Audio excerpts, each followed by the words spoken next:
안녕하세요. 예, 이번에 4일간에 걸쳐서 안동교회 믿음의 식구들과 더불어서 생활 집회를 진행하게 된 것을 하나님께 감사를 드립니다. 그리고 생활 집회가 모든 그 형제 자매님들에게 유익한 시간이 되어서 삶이 변화가 되고 또 하나님의 쓰시기 합당한 사람들이 다 되시기를 바랍니다. 같이 기도드리겠습니다. 사랑과 은혜가 충만하신 우리 하나님 아버지, 우리의 영혼을 주님의 보배로운 피로 구속해 주시고 영원한 천국의 소망을 주신 것을 진심으로 감사를 드립니다. 이 땅에 사는 동안에도 주 성령께서 저희와 같이 계시고 저희들을 진리의 말씀 가운데로 늘 인도해 주시며 주님의 몸된 교회 안에서 저희들을 양육하시며 보호하시며 오직 주님의 선하신 뜻과 영광을 위해서 살아갈 수 있도록 늘 은혜 베풀어 주신 것도 감사를 드립니다.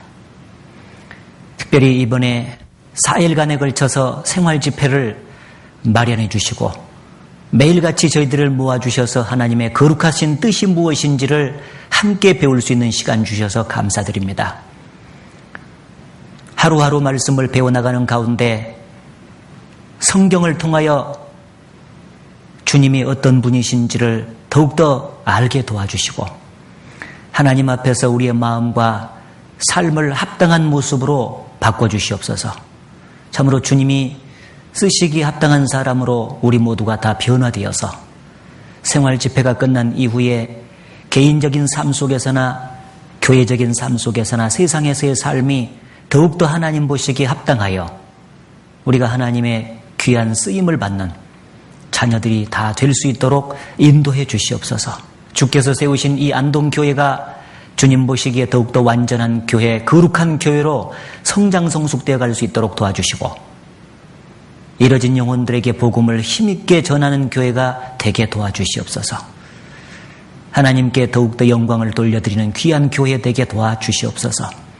오늘 각 사람에게 필요한 말씀으로 채워주시기를 간절히 의지하면서 우리를 사랑하시는 예수님 이름으로 기도드렸습니다. 아멘. 마태복음 22장을 찾아보겠습니다.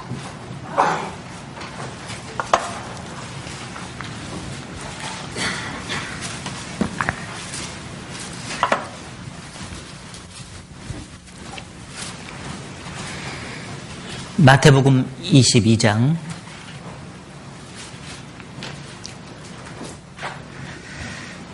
34절부터 제가 읽어보겠습니다. 예수께서 사두개인들로 대답할 수 없게 하셨다 함을 바리새인들이 듣고 모였는데 그 중에 한 율법사가 예수를 시험하여 묻되 선생님이여 율법 중에 어느 계명이 크니이까? 40절까지 같이 읽겠습니다. 예수께서 가라사대 내 마음을 다하고 목숨을 다하고 뜻을 다하여 주 너의 하나님을 사랑하라 하셨으니 이것이 크고 첫째 되는 계명이요 둘째는 그와 같으니 내 이웃을 내 몸과 같이 사랑하라 하셨으니 이 두 계명이 온 율법과 선지자의 강령이니라. 예. 디모데후서 2장 20절 21절 보시면은 큰 집에는 금과 은의 그릇이 있을 뿐 아니요 나무와 질그릇도 있어 귀 쓰는 것도 있고 천이 쓰는 것도 있나니 이와 같이 이런 것에서 자신을 깨끗하게 하면은 주인의 쓰심에 합당하며 모든 선한 일이 예비함이 되리라. 그런 말씀이 있습니다. 신앙생활이라고 하는 것은 하나님의 크신 은혜에 보답하는 생활인 동시에 하나님의 거룩한 손에 붙들려 쓰임을 받아가는 과정이다. 이렇게 말씀드릴 수가 있습니다. 그런데 우리가 하나님의 거룩한 능력의 손에 붙들려서 귀하게 쓰임을 받고 그로 인해서 하나님의 역사가 우리를 통해서 나타나기 위해서는 하나님 보시기에 합당한 자로 예비되어야 된다. 그렇게 말씀했어요.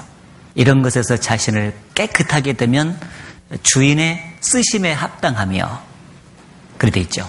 그래서 우리는 하나님 보시기에 거룩하고 깨끗하게 예비만 되어 있으면 하나님께서 우리를 쓰시는 것이 틀림이 없는데 평상시도 주일 말씀 또는 그 수요일 말씀을 통해서 하나님의 거룩한 뜻을 깨닫고 우리 자신을 거룩하게 구별해 가면서 주님의 쓰심을 받지만은 이렇게 생활 집회 기간은 4일간 연속으로 말씀을 이제 들음으로써 좀 더 생활 속에 구체적인 그 변화를 도모하고 그리고 하나님 보시기에 합당한 사람으로 예비가 되게끔 만드는 데 목적이 있습니다. 이번에 하여튼 4일간 말씀 필요한 것들 제 생각되는 대로 주제대로 이렇게 좀 말씀을 드려보려고 하는데 각 사람에게 필요한 말씀이 되셨으면 참 좋겠습니다. 예수님께서 어느 날 이스라엘 땅에서 말씀을 전하실 때 율법사가 와서 중요한 질문 하나 했습니다. 율법 중에 어느 계명이 크니까? 이렇게 물었습니다. 율법이라고 하는 것은 작게 말하면 10계명 그리고 크게 말하면 성경 전체를 이제 가르친다고 말할 수 있습니다. 그런데 그 율법 중에 어느 계명이 크니까? 그 말은 다시 말하면 그 율법 전체는 무엇을 과연 설명하고 있는 것입니까? 무엇을 사람에게 요구하는 것입니까? 라고 물었습니다. 그때 예수님께서 두 가지로 답변을 해 주셨습니다. 거기 보면은 내 마음을 다하고 목숨을 다하고 뜻을 다하여 주 너의 하나님을 사랑하라. 이렇게 말씀하셨고 둘째는 그와 같으니 내 이웃을 내 몸과 같이 사랑하라. 이것이 온 율법과 선지자의 강령이니라. 당시는 신약성경이 기록이 안 돼 있었는데 율법과 선지자는 구약성경을 가르쳤잖아요. 그 구약성경 전체의 강령은 하나님을 사랑하고 이웃을 사랑하라는 두 명령 안에 함축되어 있다는 말입니다. 그 구약성경을 구체화시켜서 실체로 오신 예수님께서 표현한 게 신약성경이기 때문에 역시 구약성경과 신약성경을 공히 합쳐도 하나님을 사랑하라, 이웃을 사랑하라 이렇게 되는 거죠. 예. 그렇죠? 예. 그 하나님을 사랑하고 이웃을 사랑하는 것은요, 하나님의 사랑을 받은 사람만 그렇게 할 수 있어요. 그러니까 구원받지 못한 이방인은 도무지 하나님을 목숨을 바쳐서 사랑할 수가 없고 이웃을 자기 몸처럼 사랑할 수가 없죠. 그러나 예수 그리스도의 십자가의 그 희생을 통하여 죄 사함을 받고 구원을 받은 사람은 하나님의 사랑을 참으로 받아들인 사람이기 때문에 그 사랑에 감격해서 자연스러운 반응이 하나님을 또 사랑하고 이웃을 사랑하는 쪽으로 살아가게 된다는 것입니다. 여러분이 정말 그 신앙생활 속에서 하나님을 참으로 사랑하고 이웃을 참으로 사랑하는 구체적인 그 삶의 모습이 성경대로 나타난다면 여러분은 성경 전체를 다 이루고 사는 사람이라고 말할 수 있죠. 자, 그런데 그 하나님을 사랑하고 이웃을 사랑하기 위해서는 그냥 그렇게 사랑이 계속 유지가 되는 것이 아니라 수단이 반드시 있습니다. 그래서 늘상 저희들이 함께 배우는 내용이지만은 십자가로 이렇게 표현을 보통 많이 하잖아요. 십자가 하면 이제 예수 그리스도가 생각이 나는데 보통 이 하나님하고 이 나 사이가 이제 있는데 하나님을 사랑하라 이게 먼저 있고 그 다음에 이웃을 사랑하라 이게 이제 이렇게 있잖아요. 하나님 사랑, 이웃 사랑 이렇게 두 가지로 정리가 됩니다. 그래서 하나님 사랑이 있고 이웃 사랑인데 이웃이 두 가지잖아요. 먼저는 형제 자매, 구원받은 형제 자매 이제 이거 합해서 교회 그러죠. 먼저는 이제 교회를 사랑하고 구원받지 않은 이방인들을 사랑하라 이렇게 되어 있습니다. 그래서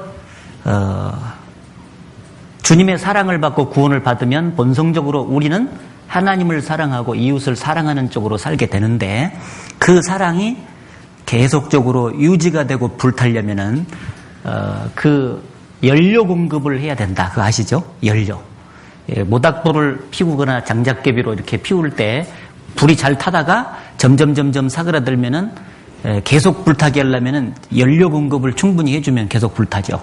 휘발유나 또는 장작개비 계속 이런 것을 공급해주면 불이 탑니다. 그와 마찬가지로 하나님과 나 사이에 그 사랑의 관계가 유지되려면은 두 가지의 수단이 있다 그랬죠. 말씀과 이 기도라고 하는 연료를 공급해 줘야 된다. 그런 얘기고요. 이 형제 자매와의 그 사랑의 관계, 내가 형제 자매와 그 사랑의 관계를 유지해야 되는데 그것을 위해서는 항상 교제를 힘쓰고 그 교제 안에서 정상적인 교회 안에서 봉사 생활을 쭉 해 나갈 때 이 사랑의 관계가 유지가 된다라고 이제 배웠습니다. 그리고 이방인들을 향한 사랑의 연료는 뭐냐? 이방인들을 향해서 사랑이 계속 유지가 되고 불타려면 전도라고 하는 것을 계속 해야 된다는 거죠. 전도. 주님이 십자가에서 완성하신 그 복음을 끊임없이 증거해서 구원받는 역사가 나타나는 것을 보면서 사랑이 계속 불일 듯 일어나게 되는 것입니다. 그래서 이 하나님과의 관계, 이웃과의 관계, 이것을 끊임없이 유지하기 위한 이 수단들이 있는데, 이제 오늘은 주로 이제 이 말씀에 관계되는 내용을 이제 같이 배워보게 되겠고요. 내일은 이제 이 교회와 그 교회 안에서의 그 교제와 봉사 생활, 이런 것들을 좀 같이 다루고, 그리고 모레는 전도에 대한 것을 좀 다루고, 그리고 마지막 날은 이제 하나님 앞에서 헌신하는 생활, 개인적으로 어떻게 헌신하면서 살아가는 것이 합당하냐, 그것을 좀 이제 다루게 됩니다. 그래서 오늘 첫 번째 파트가 대신관계를 다루는 겁니다. 대신관계. 하나님 앞에서 내가 말씀과 기도 생활을 어떻게 해야 될 것이냐. 특히 오늘 말씀 중심으로 이제 많이 생각을 좀 해보도록 하겠습니다. 자, 그래서 이제 말씀에 대해서 좀 같이 생각을 해보겠는데, 우리가 이제 말씀을 수단으로 하나님과 교제를 하기 위해서는 말씀이 너무나 중요하다는 사실을 이제 먼저 깨닫는 게 중요하죠. 그래서 말씀이 하는 그 역할이 무엇인지, 그죠? 말씀이 하는 역할. 그리고 말씀은 우리에게 어떤 유익을 주는지, 그것에 대해서 다양한 그 비유가 나와 있는데 그것을 좀 이렇게 정리를 먼저 해보는 것이 필요하다고 생각합니다. 그리고 나서 그 중요하고 우리에게 정말 유익을 끼쳐주는 그 말씀을 어떻게 과연 섭취할 것이냐. 우리가 이제 음식을 먹는 것으로 이렇게 비유를 해서 섭취할 것이냐. 그것에 대해서 좀 생각을 해보고, 그리고 이제 마지막 부분에 가서 그 말씀을 대할 때 어떤 마음 자세로, 어떤 태도로 대하는 것이 합당하냐, 그런 것을 좀 생각해보고, 시간이 조금 남는다면 이제 기도 생활에 대해서도 조금 정리를 뒷부분에 가서 해보도록 하겠습니다.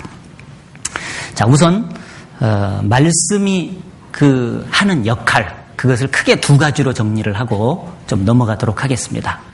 먼저 이 말씀은 하나님을 알게끔 도와주고 그 하나님과 동행하는 삶을 살도록 도와주는 특징을 갖고 있습니다. 이 세상에 어떤 지식도, 인간의 지식도 하나님을 올바로 알도록 도와주지를 못하죠.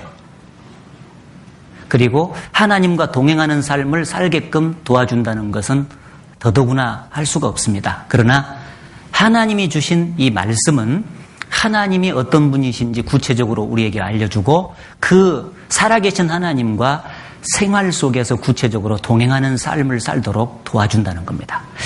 요한복음 1장을 찾아보겠습니다. 요한복음 1장.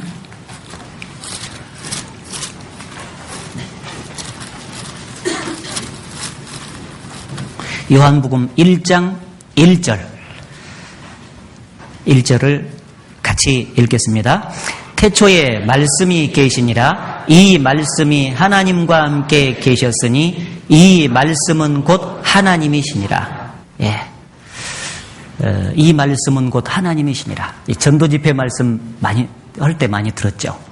이 성경 말씀은 원래 하나님의 마음과 생각 속에 들어 있었던 것인데 사람의 글로 표현이 돼서 한 권의 책으로 모아진 것이 바로 성경입니다. 그래서 이 성경을 하나님이 사람에게 보내신 편지라 이렇게 말한다 그랬잖아요.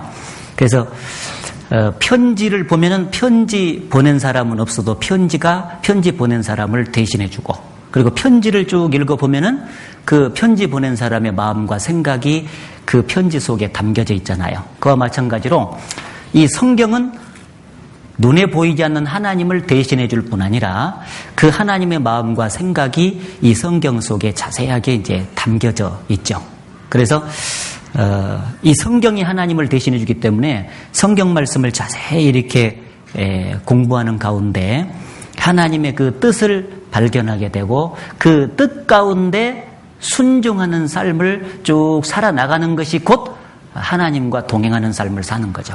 그러니까 이 성경을 계속 대하게 되면 처음에는 하나님이 어떤 분인지 잘 모르다가 점진적으로 하나님에 대해서 폭넓은 지식을 갖게 될 뿐 아니라 하나님을 더욱더 알게 되면 하나님을 사랑하게 되거든요. 더욱더. 그리고 그분의 뜻 가운데 더욱더 순종해야 되겠다는 마음이 생기고 실제로 순종이 되어가요. 그 말씀에 순종하는 가운데 동행하는 삶을 실제로 이제 살아가게 되는 거거든요. 눈에 보이지 않는 하나님을 어떻게 동행할 수 있는가? 성경 말씀을 통해서 뜻을 자꾸자꾸 깨닫고 하나님을 아는 가운데 말씀 순종하면 동행하는 삶이 된다 하는 얘기인데, 노아가 그 점에 있어서 모범입니다. 창세기 6장을 찾아보시죠. 창세기 6장.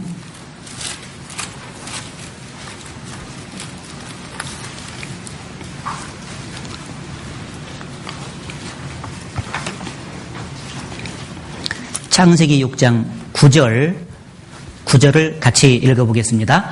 노아의 사적은 이러하니라. 노아는 의인이요 당세의 완전한 자라. 그가 하나님과 동행하였으며. 노아가 그가 하나님과 동행하였으며. 동행했다 그랬잖아요. 근데 어떻게 하는 것이 동행이냐? 22절의 답이 나오고 있죠. 22절을 같이 읽어보겠습니다. 노아가 그와 같이 하되 하나님이 자기에게 명하신 대로 다 준행하였더라. 하나님이 자기에게 명하신 대로, 하나님의 말씀이죠. 그 말씀대로 다 준행하였더라. 그러니까 하나님의 입에서 나온 모든 말씀을 캐치해서 그 뜻 가운데 모두 순종을 쭉 하면서 살았던 그 삶 자체가 동행이라고 말씀하시는 거예요. 눈에 안 보여도 말씀 순종이 바로 주님과 동행이죠. 근데 만약 이 성경 말씀이 우리에게 주어져 있지 않다면 어떻게 하나님을 알 수 있고 또 하나님과 동행을 할 수 있겠어요? 그래서 세상 사람들에게 소유되어 있지 않는 그 놀라운 선물을 우리가 하나 소유하고 있는데 그것이 바로 성경이죠. 성경은 그 하나님과 함께 동행하는 삶을 살도록 도와주니까요. 얼마나 귀한지 몰라요. 그런데 그 귀한 보배가 우리 앞에 늘 있는데 그 보배로운 하나님의 그 말씀을 자기 생애 속에 그대로 적용을 하지 못하고 사는 경우가 너무 많잖아요. 그렇죠? 그래서 가장 중요한 선물을 선물답게 여겨야 됩니다. 링컨이라고 하는 사람은 하나님이 우리 인간에게 주신 가장 귀한 선물은 성경이다. 이렇게 말했는데 정말 실감나죠. 동행하도록 만들어줍니다. 두 번째 이 말씀이 하는 그 역할은 삶의 변화를 가져다 주죠. 구원받은 이후에 성경 말씀을 가까이 하면서 말씀과 같이 살아가는 가운데서 신앙을 성장시켜주고 성숙시켜주는 그런 역할을 합니다. 디모데후서 3장, 잘 아는 말씀이지만은 계속 같이 찾아보죠. 디모데후서 3장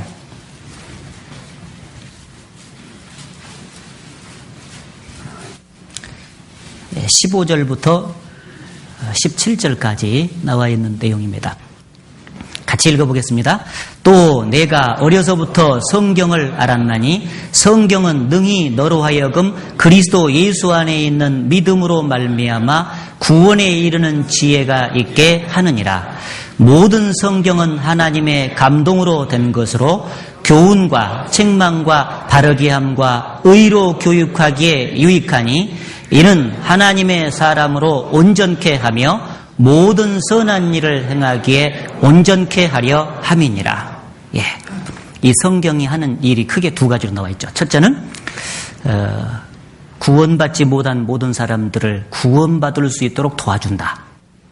그리고 구원받은 하나님의 사람을 정상적으로 양육을 하는데 하나님의 사람으로 온전케 하며 인격 성장을 말하는 거죠. 그리고 모든 선한 일을 행하기에 온전케 한다.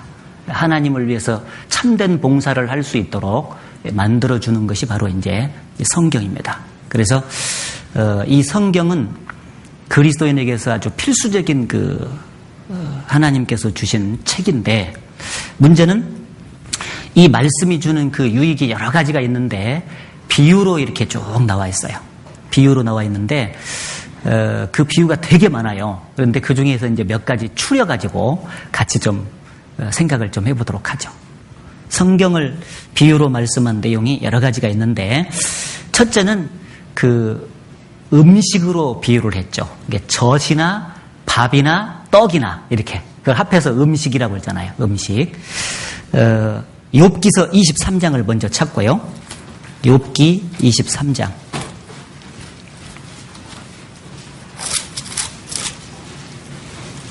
욥기 23장 12절 12절을 같이 읽어보겠습니다.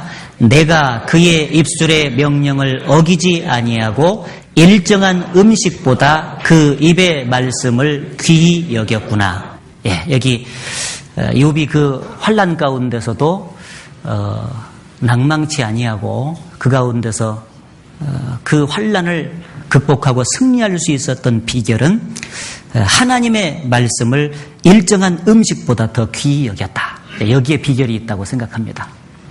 그래서 이 음식이 이제 세 종류가 있다고 아까 그랬잖아요. 젖으로, 그 다음에 밥으로, 떡으로 이렇게 나와 있는데 젖에 해당되는 말씀은 베드로전서 2장에 2절에 나와 있죠. 갓난아이와 같이 순전하고 신령한 젖을 사모하라. 이는 너희로 구원에 이르도록 자라게 하느니라. 그 구원에 이르도록 그게 생활구원을 가르치잖아요. 그래서 어린아이가 태어나자마자 젖을 정상적으로 먹고 조금 있으면 이유식 단계를 거쳐서 밥을 또 먹게 되죠. 그러면서 지속적으로 육신이 쭉 성장해가는 것과 똑같은 이치로 거듭난 그리스도인들의 영적인 성장도 틀림없이 마찬가지다. 그래서 반드시 하나님의 말씀을 이제 섭취를 해야만 하는데 이 음식을 먹지 않으면 도무지 우리가 힘을 쓸 수가 없잖아요. 먹는 게 중요합니까? 일하는 게 중요합니까? 이를 물어보면요, 사람들이 막 일하는 게 중요하다고 하는 사람이 있는데 사실 먹는 것이 더 중요해요. 왜냐하면 안 먹으면 일할 수 없죠. 그렇죠? 힘이 안 생기니까. 그래서 이 음식을 안 먹으면 힘이 안 생기고 일을 못 하고 움직이지를 못하니까 사람들이 아침, 점심, 저녁을 잘 챙겨 먹습니다. 그렇죠? 그런데 그렇게 챙겨 먹는 것처럼 성경 말씀을 음식 삼아서 그렇게 챙겨 먹는 사람이 얼마나 많을까? 그걸 이제 생각해 보는 거예요. 만일 그렇게 먹는다면 하루에 3번씩은 이제 챙겨서 드셔야 되는데 3번씩 챙겨 드십니까? 예. 아니면 하루에 한 끼도 안 드십니까? 예. 매일같이 챙겨서 드셔야 된다. 이제 그런 얘기인데 이스라엘 백성들이 광야 40년 생활을 할 때 끊임없이 그들의 그 힘을, 육신적인 힘을 돋궈주기 위해서 하나님께서 하늘 양식을 매일같이 내려주셨잖아요. 그게 이름이 뭡니까? 만나. 예, 만나다고 해서 만난가? 맛있다고 해서? 예, 만나를 계속해서 내려주셨습니다. 그 매일같이 내려주는 그 만나를 정상적으로 먹었던 사람들은요, 힘이 났어요. 그래가지고 하나님께서 인도하시는 대로 가나안 땅을 향해서 쫙 나갔는데 항상 뒤처지는 사람들이 누구냐면요, 만나를 정상적으로 섭취를 못하는 사람들이에요. 매일같이 내려주면은 그 만나를 똑같은 만나라도 계속적으로 섭취한 사람은 힘을 얻어서 자꾸자꾸 나가는데 자꾸 뒤처지는 사람들 있잖아요. 힘이 약한 사람들은 만나를 정상적으로 안 걷어 먹어서 그래요. 그렇죠? 그 사람들은 아말렉에 계속해서 잡혀가곤 했었어요. 구원받은 그리스도인들이 정상적으로 영적 성장을 이루고 이 성령의 소욕을 대적하는 육신의 소욕을 정복하고 승리하는 삶을 살기 위해서는 반드시 만나와 같은 말씀을 우리가 매일매일 거두어 먹어야 되는 거예요. 그래야 그것을 힘을 얻고 처지지를 않고요. 아말렉이라고 하는 육신에 잡혀가질 않아요. 승리할 수 있어요. 근데 되게 신앙생활하는 거 가만히 봐보세요. 교회에서 어떤 사람이 좀 자꾸 비실비실하고 어떤 사람이 자꾸 문제를 일으키고 어떤 사람이 자꾸 교회 안에서 힘들어하는가 그걸 보면은요. 만나 제대로 안 걷어먹는 사람이에요. 말씀을 제대로 섭취를 하는 사람은요. 대개가 약하고 비실비실하고 문제가 생겨요. 정상적으로 막 따꿍따꿍 만나 걷어먹는 사람들은요. 문제 안 생겨요. 신앙생활 잘해요. 그래요 안 그래요? 대답도 안 내요.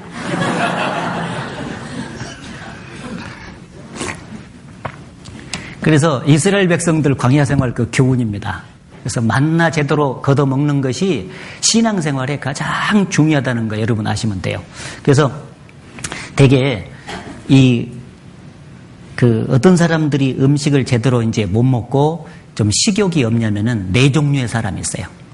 육신의 그 음식 먹는 거 있잖아요. 그거도 이제 같이 연관시켜 보면 첫째는 어떤 사람이 그 음식 못 먹고 그 다음에 이제 식욕이 없냐면은 첫째는 죽은 사람.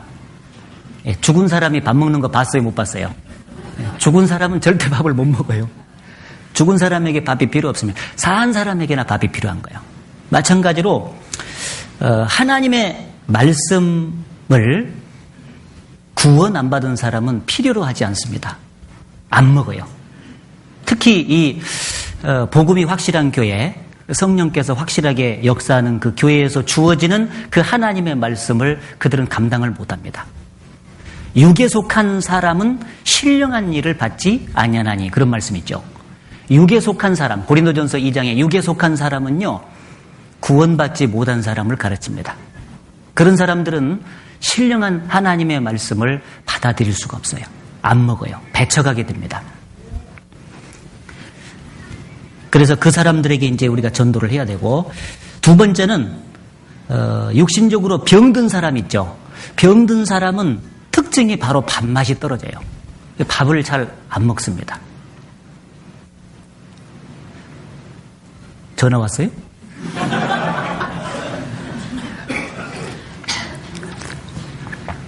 그래서 이 신앙적으로도 어떤 사람이 자꾸 이게 말씀 듣는 것을 잘 안 듣고 교회에 어떤 사람은 오더라도요 꼭 말씀 듣는 시간에 딱 앉아서 집중력을 가지고 이렇게 들어야 되는데 배회하는 사람들이 좀 있어요. 안산도 그런 사람 몇 있어. 꼭 그런 사람들이 있어요. 막 그 밑에서 괜히 나가가지고 있잖아요. 커피 한 잔씩 뽑아 먹고 들어오고 그런데 들어와서 그러면 계속 듣는가 했으니 조금 있으면 또 나가. 그래가지고는요 안내 서는 사람한테 가서 괜히 안내 서는 사람하고 얘기할 얘기도 없는데 무엇이 어쩌고 무엇이 어쩌고 막 이렇게 했었고요. 그 다음에 한참 있으면 또 이제 어디 구석으로 들어가서 한숨 자고 나오고 그런 사람이 있어요 진짜. 그게 심히 영적으로 병이 들어요. 구원을 받았으면 병든 사람이에요. 그러니까 병든 사람은요 영적으로 병든 사람은 말씀을 맛있게 안 받아 먹습니다. 건강해야 말씀도 제대로 딱딱 잘 받아먹는 특징이 있죠. 그래서 특히 하나님 보시기에 영육 간의 어떤 그 심각한 죄를 지었는데 그 죄가 자꾸 누적이 됐는데도 그 죄를 하나님 앞에서 자백하지 아니하고 그것을 돌이켜서 버리지 않는 사람은 영적인 죄가 지금 심각하게 들어가 있는 거거든요. 그래서 그런 사람들이 이 음식 그 말씀 맛을 잘 못 느껴요. 그러니까 여기 여러분 중에서도 주일 말씀, 수요일 말씀 또 개인적으로 성경을 읽을 때 말씀의 맛이 자꾸 없으면은요 되돌아봐야 될 게 뭐냐, 내 속에 심각한 어떤 죄가 있지 않는가를 되돌아봐야 돼요. 그래서 그것을 주님께서 깨닫게 해주면 빨리 돌이켜서 그걸 버려야 됩니다. 버리고 하나님 보시기에 합당한 모습으로 딱 돌아와야 하나님과 교제가 회복되기 때문에 말씀이 정상적으로 잘 들어와요. 그리고 또 어떤 사람이 그 그 밥을 잘 안 먹냐면은요, 간식 많이 먹는 사람. 그렇죠? 주식을 먹어야 되는데 간식을 많이 먹는 사람들 있잖아요. 그런 사람들은 평상시 세때 자꾸 먹었으니까 주식을 먹을 때 제대로 못 먹겠잖아요. 그죠? 틀림없습니다. 이 성경 말씀을 자꾸 읽고 듣고 암송하고 그 다음에 공부하고 묵상하고 하는데 주도적인 그 시간을 보내고 그리고 짬이 나면 신앙서적을 읽어야 되는데 어떤 사람은 주도적으로 신앙서적만 읽고 짬이 날 때 그냥 그 말씀을 조금씩 대하는 거예요. 이게 주식이잖아요. 주식 중심으로 먹어야 된다 그 말이에요. 간식 너무 많이 먹으면 안 돼요. 신앙생활 서적 반드시 필요한 것은 사실인데 짬짬이 보세요. 제가 가만히 보면은요, 되게 교리적으로 이렇게 좀 문제가 되는 사람들 있잖아요. 그리고 신앙생활을 잘 하다가 갑자기 교만해진 사람들이 있어요. 그래가지고 좀 신앙생활 진보가 안 되고 문제가 되는 사람들이 보면은요, 주식 중심으로 먹지 않고 자꾸 간식 중심으로 많이 먹는 사람들이에요. 그런 사람들이 나중에 보면요, 이 책 저 책을 되게 많이 읽어가지고 자기가 경험한 것도 아닌데 마치 그것을 자꾸 많이 읽으면 자기가 경험한 것처럼 자꾸 동일시하는 특징을 갖게 되거든요. 그러니까 교만해지고 병이 들어요. 그런 특징이 생겨요. 그래서 주식 중심으로 성경 말씀 중심으로 섭취를 해야 된다 하는 것을 알 수가 있고요. 또 어떤 사람이 그 음식 맛을 제대로 못 느끼냐. 세상 일은 바쁜데요. 주님 일에 바쁘지 않는 사람들 있잖아요. 말씀을 이렇게 쭉 들었으면은요, 떡을 먹었으면 이제 봉사를 해야 되는데, 주님 일에 열심을 품고 이렇게 봉사를 쭉 해 나가야 되는데, 움직이지 않는 거예요. 밥은 계속 먹는데, 운동을 하는 사람은요, 몸이 비대해져가지고 점점 움직이지를 못하죠. 그렇잖아요? 먹은 만큼 자꾸 운동을 하는 사람은요, 몸이 건강해지고, 그 다음에 더욱더 일을 많이 하게 됩니다. 마찬가지요. 말씀을 자꾸 주일날 듣기는 드는데, 어떤 사람은 썬데이 크리스찬들 있잖아요. 주일만 딱 와서 말씀을 듣고, 그리고 나서 밥도 안 먹어. 나는 밥까지는 먹었으면 좋겠어요. 주일날 식사 말이요. 그것도 안 먹고 그냥 바로 가버린 사람이 있어요. 그런 사람들은 교제 안에서 서로 섞이고 그 다음에 그 안에서 봉사하는 생활 속에서 주어지는 어떤 영적인 운동을 하지 않잖아요. 운동을 하지 않으니까 이 영적으로 비대해져 가지고 살만 찌는 거예요. 이 근력이 생기지 않고 살만 찌면은요, 문제가 됩니다. 자꾸 운동을 해야 근력이 생기는데 기초대사량이 부족해져요. 문제가 생겨. 그렇죠? 예, 그래서 반드시 말씀을 이렇게 배웠으면요, 그 말씀을 몸을 가지고 거룩한 교제 속에서 봉사를 하면서 자꾸 주님의 일을 해야만 됩니다. 그리고 세상 사람들이 나가서 전도도 하고 하면서 역동적인 삶을 살 때 더욱더 영적인 근력이 강해지고 말씀의 맛도 대단히 맛있어져요. 그걸 알아야 됩니다. 자, 그래서 우선 이 하나님의 말씀을 음식에다 비유를 했다. 음식은 먹지 않으면 도무지 자라지를 않고 일을 못하는 것처럼 영적으로도 마찬가지라는 거 심각하잖아요. 그러니까 계속 섭취를 해야 된다는 걸 알 수가 있죠. 그리고 두 번째는 이 하나님의 말씀을 이제 등불과 빛으로 표현했는데, 잘 아시는 말씀이니까 암송해보죠. 시편 119편 105절 말씀.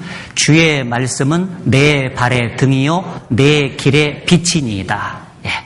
주님의 말씀이 내 발의 등이요 빛이니이다. 그래서 이 등불은 특징적인 것이 어둠을 밝혀주는 특징을 갖잖아요.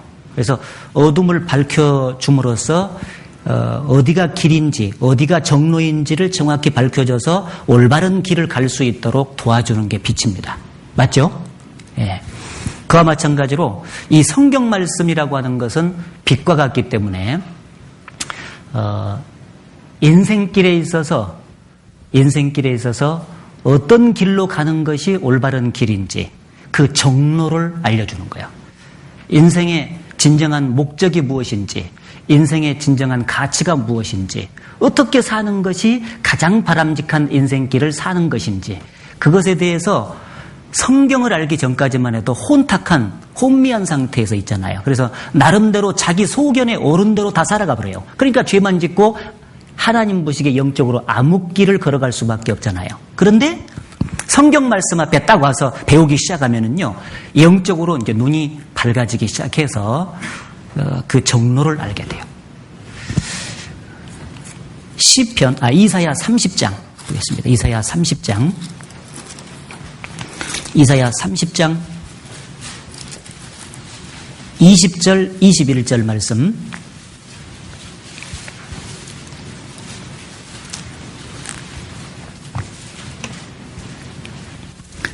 같이 읽어보겠습니다. 주께서 너희에게 환난의 떡과 고생의 물을 주시나 내 스승은 다시 숨기지 아니하시리니 내 눈이 내 스승을 볼 것이며 네가 우로든지 치우치든지 우편으로 치우치든지 내 뒤에서 말소리가 내 귀에 들려 이르기를 이것이 정론이 너희는 이리로 행하라 할 것이며. 예. 이 성경을 통해서 어둠을 밝혀지듯이 분명한 가르침이 주어지기 때문에, 스승은 가르치는 사람이잖아요. 그래서 이 성경을 통해서 분명한 가르침이 주어지기 때문에 이것이 정론이 너희는 이리로 행하라. 계속해서 하나님께서 성경을 통해서 말씀해 주신다는 거죠. 그러니까 정확한 그 올바른 길을 감으로써 인생길에 합당한 그 인생길을 살 수가 있죠. 동시에 거짓된 교훈이 무엇인지를 분명하게 알 수가 있습니다. 계속해서 참된 말씀을 올바로 공부하게 되면 거짓된 교훈이 무엇인지가 분명하게 드러나게 되잖아요. 그래서 그 거짓된 길을 이제 분별하고 그 길을 가지 않게 되는 특징이 나타나는데, 이 디모데후서 2장 15절에 보면 네가 진리의 말씀을 옳게 분별하며, 그런 말씀 있죠. 분별을 쭉 해야 되는데, 이단이 무엇인지 이제 분별을 쭉 해야 되는데, 말씀이 나왔으니까 7가지로 정리를 간단히 해드릴게요. 7가지로. 사람들이 우리를 보고 이단이라 하잖아요. 참 엄청난 소리요, 그죠? 예. 올바로 말씀을 전하고 있는데 우리를 보고 이단이라고 하니까 성경적인 이단이 무엇인지를 먼저 정리를 해야 돼요. 그래서 이단에 있어서 첫 번째가 구원 문제, 7가지로, 두 번째가 그리스도 문제, 세 번째가 성경 문제, 네 번째가 성령에 대한 문제, 다섯 번째가 교회에 대한 문제, 여섯 번째가 성화에 대한 문제, 일곱 번째가 인간 문제. 자, 이 이외에도 이단 분별에 근거가 되는 주제가 있을 수 있는데, 크게 이렇게 7가지 점에서 이단이 발생할 가능성이 있어요. 그래서 정리를 해보는데, 구원 문제에 관한 이단이 3가지 이단이 있죠. 첫째, 율법주의. 율법주의는 율법을 지켜서 구원받는다고 하는 주의. 그러죠? 두 번째는 반율법주의. 반율법주의라는 것은 구원을 받은 사람은 이미 다 용서를 해줬으니까, 미래의 죄까지 다 용서했으니까 어떻게 살든지 상관없다라고 주장하는 주의. 이게 잘못된 거죠. 세 번째는 갈라디안주의라고 하는 것이 있어요. 갈라디안주의. 이거는 뭐냐면은 구원은 은혜로 받는 것이 확실하지만 율법을 지켜야 그 구원이 보존된다라고 하는 교리예요. 그게 갈라디아 교회에 들어왔어요. 자, 이렇게 믿게 되면은 율법과 은혜와 율법이 짬뽕이 되는 거죠. 은혜 플러스 율법으로 이렇게 믿게 되는 경향이 생기는 것입니다. 자, 그래서 율법주의를 시정한 거, 율법을 지켜야 구원받는다는 걸 시정하는 것이 로마서라고 하는 거 잘 아시죠? 로마서. 그 다음에 반율법주의, 어떻게 살아도 상관없다, 이것을 시정하는 것이 야고보서입니다. 행함으로 네 믿음을 입증해야 된다, 그런 말씀이 나오잖아요. 바로. 그 다음에 갈라디안주의를 시정하는 것이 갈라디아서입니다. 그러면 오늘날 기독교가 기독교에 지금 우리나라만 해도 교회가 많잖아요. 그런데 그 많은 교회들이 잘못된 가르침을 갖고 있어요. 복음, 특히 이제 이 복음을 전하는 데서 구원을 받게 하는 데서 문제가 많이 생기는데 많은 교회들이 이 갈라디안주의에 해당돼요. 많은 교회들이. 은혜와 율법을 짬뽕해서 믿고 있다 그 말이에요. 성경에 보면은 신명기에 보면은 양털과 배실을 섞어서 짠 옷을 입지 마라 그런 말씀 있죠.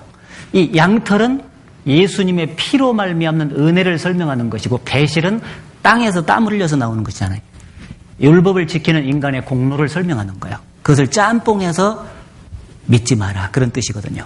이 중요한 내용이죠. 그러면 왜 은혜와 율법을 짬뽕해서 이렇게 받아들여가지고 구원을 받으려는 시도를 할 수밖에 없냐. 두 가지 측면에서 그게 나와요. 첫 번째는 속죄, 예수님 피를 믿는다 그러잖아요. 자, 예수님 피로 인해서 죄가 사해져요. 그렇죠? 이 이해는 없습니다. 그런데 속죄의 효력이 어느 정도 미쳐야 되냐면 영원한 속죄의 효력이 미쳐야 돼요. 그런데 예를 들어서 지난죄만 사했다든지 원죄만 사했다든지 그리고 나머지는 네가 해결해라 이렇게 되면은요 자연스럽게 어떤 특징이 생깁니까? 예수님 피가 지난죄에만 미쳐요. 은혜죠. 그리고 나머지는 네가 알아서 해야 된다. 네가 스스로 자백하든지 어떻게든지 해라 이렇게 되면은요 자기가 계속해서 율법을 지켜야 되는 쪽으로 이제 같이 가는 거예요. 그러니까 평생 가야 구원받았다는 확신이 안 생기는 거예요. 예수 피까지 믿는다고 말은 하는데 그러면 당신 구원받고 참으로 천국 갈 수 있냐 그러면 확실한 대답이 안 나오는 것은 왜 그러냐면은 예수님 피의 속죄의 효력을 영원 속죄로 이렇게 안 받아들였기 때문에 그런 현상이 생길 수밖에 없다 그런 얘기죠. 예? 예. 그리고 또 하나 이유가 뭐냐면은 인간의 타락에 대한 문제를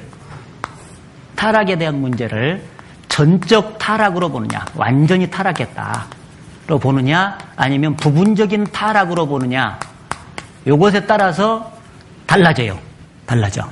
무슨 얘기냐면은요, 전적인 타락으로 태어날 때부터 죄인으로 태어났기 때문에 죄 짓는 것은 명수지만은 죄 해결하는 것은 불가능하다. 완전히 타락됐다. 자기 스스로의 힘으로는 스스로를 구원할 수 없다. 스스로 자기 죄 문제를 해결할 수 없다. 예. 전적 타락으로 받아들이는 사람은 이 예수님의 속죄에 대해서 완전하게 받아들일 수밖에 없어요. 그런데 인간이 죄를 짓는 부분도 많이 있지만은 착한 부분도 있다. 타락이 되되 부분적으로만 타락이 됐다. 이렇게 딱 알잖아요. 그러면은 어떻게 되냐면은 죄진 부분만큼은 속죄를 받아들여 이렇게. 그런데 착하다 하는 거 자기가 생각하는 거 있잖아요. 요것은 자기가 뭔가 해보려고 그래. 율법을 지켜가지고 뭔가 선한 일을 해서 뭔가를 그 죄를 속할 수 있다라는 사상이 나오는 거예요. 여기서. 그래서 이 두 가지 측면에서 잘못 정리가 되면은 요 갈라디안주의로 바로 이렇게 나오게 된다 하는 얘기입니다. 이거 이해되시죠? 이해되면 끄떡끄떡 해보세요. 네. 이해되시죠? 이제 이거를 쭉 정리를 하고 있어야, 아하, 왜 이 많은 교회들이 구원이 안 이루어진가? 그것을 아는 거예요. 이것 때문에 안 이루어지는 거예요, 이게. 예수님 피는 다 믿는다고 말한다니까? 그러면 당신 죄값은 완전히 다 청산이 됐냐고? 그러면은 그것에 대해서는, 이런다고. 이게 문제잖아, 그래. 그리스도 문제에 있어서는 예수님은 성경적으로 말하면은 뭐요? 성경적으로 말하면 하나님이시자 사람이시죠. 그 하나님은 신성이라 그러고 그 다음에 이제 플러스 인간이다 그러면은 인성. 그래서 하나님도 되시고 인간도 되시오. 이 두 가지가 같이 돼야 중보자가 될 수 있습니다. 그래서 디모데전서 2장에 보면 하나님은 한 분이시요 하나님과 사람 사이에 중보도 한 분이시니 그 사람이신 그리스도 예수시라 그래 돼 있잖아요. 중보자, 하나님과 인간 사이에 다리를 놓으려면 사람도 되셔야 되고 하나님도 되셔야 돼. 근데 실제로 예수님이 그분이 맞잖아요. 그런데 여기서 이단이 나온다 그 말이에요. 뭐냐면 예수님은 그냥 하나님은 아니시고 인간이다. 근데 최초의 피조물이다. 이렇게 여호와 증인들 말한 것처럼 말이죠.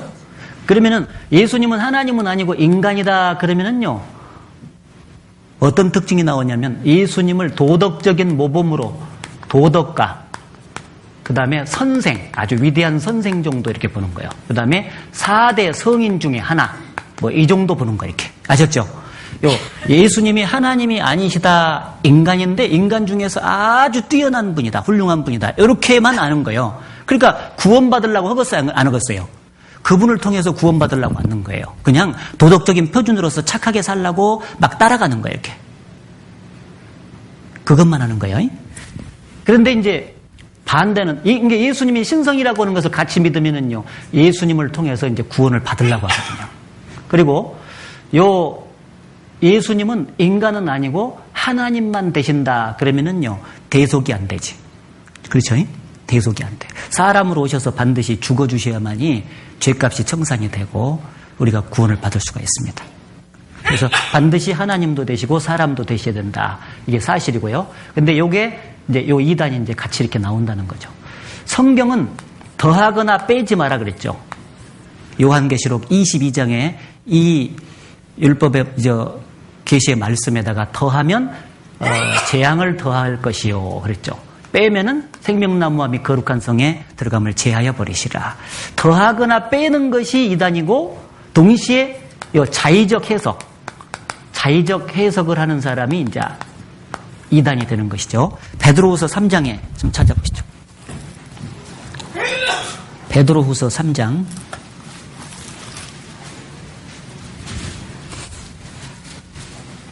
베드로후서 3장 16절부터 또 그 모든 편지에도 이런 일에 관하여 말하였으되 그 중에 알기 어려운 것이 더러 있으니 무식한 자들과 굳세지 못한 자들이 다른 성경과 같이 그것도 억지로 풀다가 스스로 멸망에 이르느니라. 자, 거기 억지로 밑에 2번 교묘하게 그렇게 돼 있죠. 그러니까 성경을 해석을 하는데 성령께서 조명해 주시는 대로 정상적으로 성경을 풀어서 가르쳐야 되는데, 성령이 없는 자들의 특징이죠. 성령이 없는 사람들은 반드시 자의적으로 해석을 할 수밖에 없어요. 그 사람들이야말로 귀에 걸면 귀걸이, 코에 걸면 코걸이죠. 근데 정말 성령 안에서 조명을 해서 올바로 성경을 해석하면은요, 성경을 짝을 맞춰서 정교하게 해야 돼요. 그런데 자의적인 해석으로 나온 이단들이 아주 많다는 겁니다. 그래서 이렇게 되고요. 이 점에서 볼 때는 이제 천주교는 그 신약 성경과 구약 성경 사이에 외경이 이렇게 들어가 있잖아요. 더해진 것의 대표입니다. 더해진 것의 대표죠. 그래서 천주교가 사실상 이단 중에서 제일 큰 이단이요. 가만히 보면 천주교 교리를 보면요, 이런 것에 쭉 비춰보면요, 엄청나게 차이가 나요. 성령에 대해서 이제 이단이 나오는데, 체험이라든지 자기가 현실적으로 체험한 거예요. 영적인 체험 또는 그 다음에 이제 어떤 계시를 받았다고 하는 그런 부분들 있잖아요. 이것이 말씀보다도 더 앞서는 상태로 나아가는 거. 이게 성령주의예요. 잘못된 거죠. 자기가 무슨 기도하다가 방언을 받았네, 입신을 했네, 환상을 봤네, 뭔 체험을 한 거예요. 체험을 한 것이 있고 어떤 계시를 받았다고, 자기는 직통으로 하나님께서 계시를 주신다고 이렇게 말해서 자기 입에서 나온 게 곧 하나님의 말씀이다. 옛날에 기록된 말씀이 있지만 지금은 나를 통해서 기록이 되고 있다. 이렇게 말한다든지. 그러면요, 이게 이제 이단이 되는 거죠. 성령. 그 다음에 이 성령을 인격체로 봐야 되는데 인격체로 받아들이지 아니하고 어떤 날아다니는 능력이나 힘 정도로만 이렇게 받아들이는 게, 이게 이제 이단이 되는 거죠. 이렇게 되면은요, 성령께 순종해서 살려고 아니하고 성령을 써먹어요. 그렇죠. 인격체라는 것이 확실히 드러나야만이 성령의 인도대로 순종하고 복종하는 삶을 사는데, 인격체가 아니라 어떤 날아다니는 능력 정도, 삼위일체 하나님으로 받아들이지 아니고 능력 정도로 이렇게 받아들이게 되면은요, 성령을 이용해 먹게 된다. 그런 얘기예요. 잘못된 거죠. 그리고 더 나아가서 눈에 보이지 않는 성령이 오늘날 우리 시대에 사람으로 나타났다 해가지고 내가 바로 성령 아무개다 하고는 나타나는 이런 게 나와요. 여기 이제 2단으로 가죠. 그 다음에 교회는, 교회에 있어서 2단이 뭐냐. 교회는, 교회관으로 보면은요, 누구든지 구원받은 개인 스스로 혼자 성경 읽고 혼자 기도하고 혼자 봉사생활 해가지고는 절대 성장이 불가능해요. 그래서 두세 사람 이상이 모여야 반드시 교회가 된다는 거. 그리고 거듭난 그리스도인들의 무리가 교회지 간판만 붙어 있으면은 교회가 아니다는 거. 이거 정리해야 됩니다.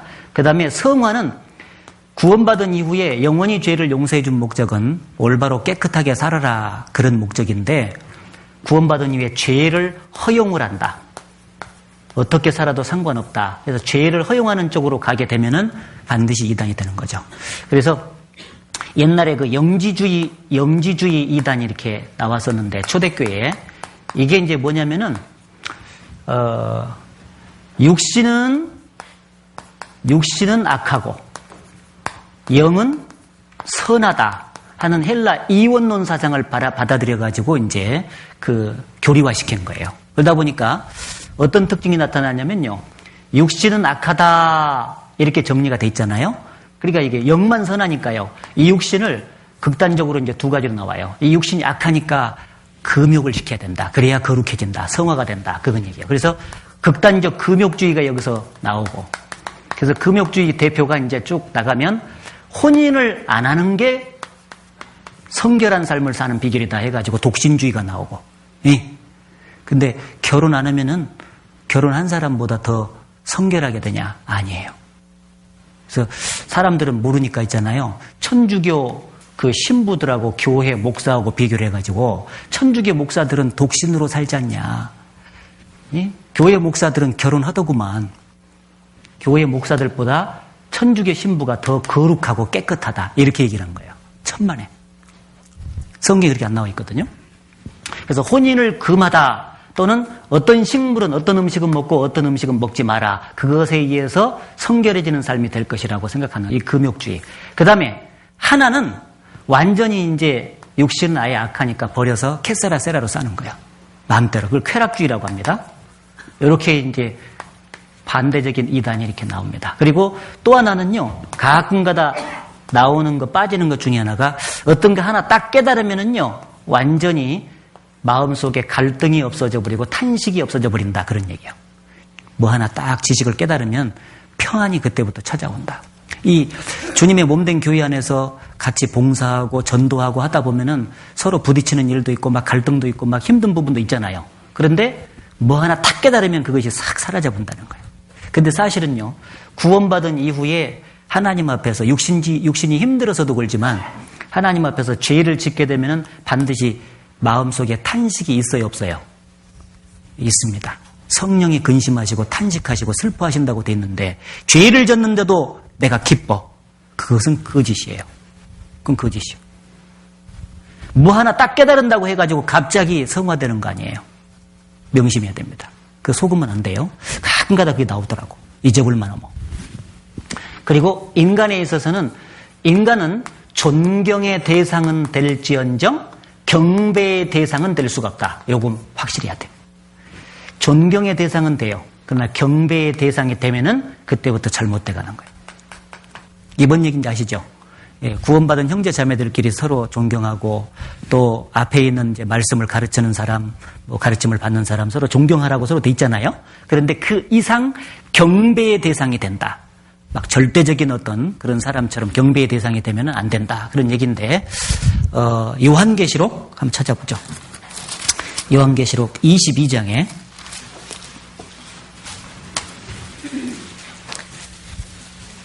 요한계시록 22장 8절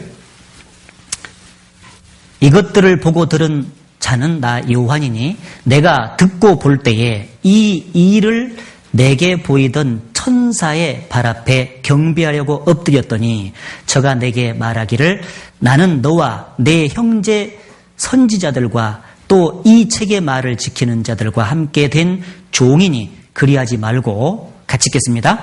오직 하나님께 경배하라 하더라. 예, 사도 요한이 이 천사한테 이렇게 경배를 드리려고 하니까 나는 너와 같은 종이다. 그러니 오직 하나님께 경배하라. 이렇게 돼 있죠.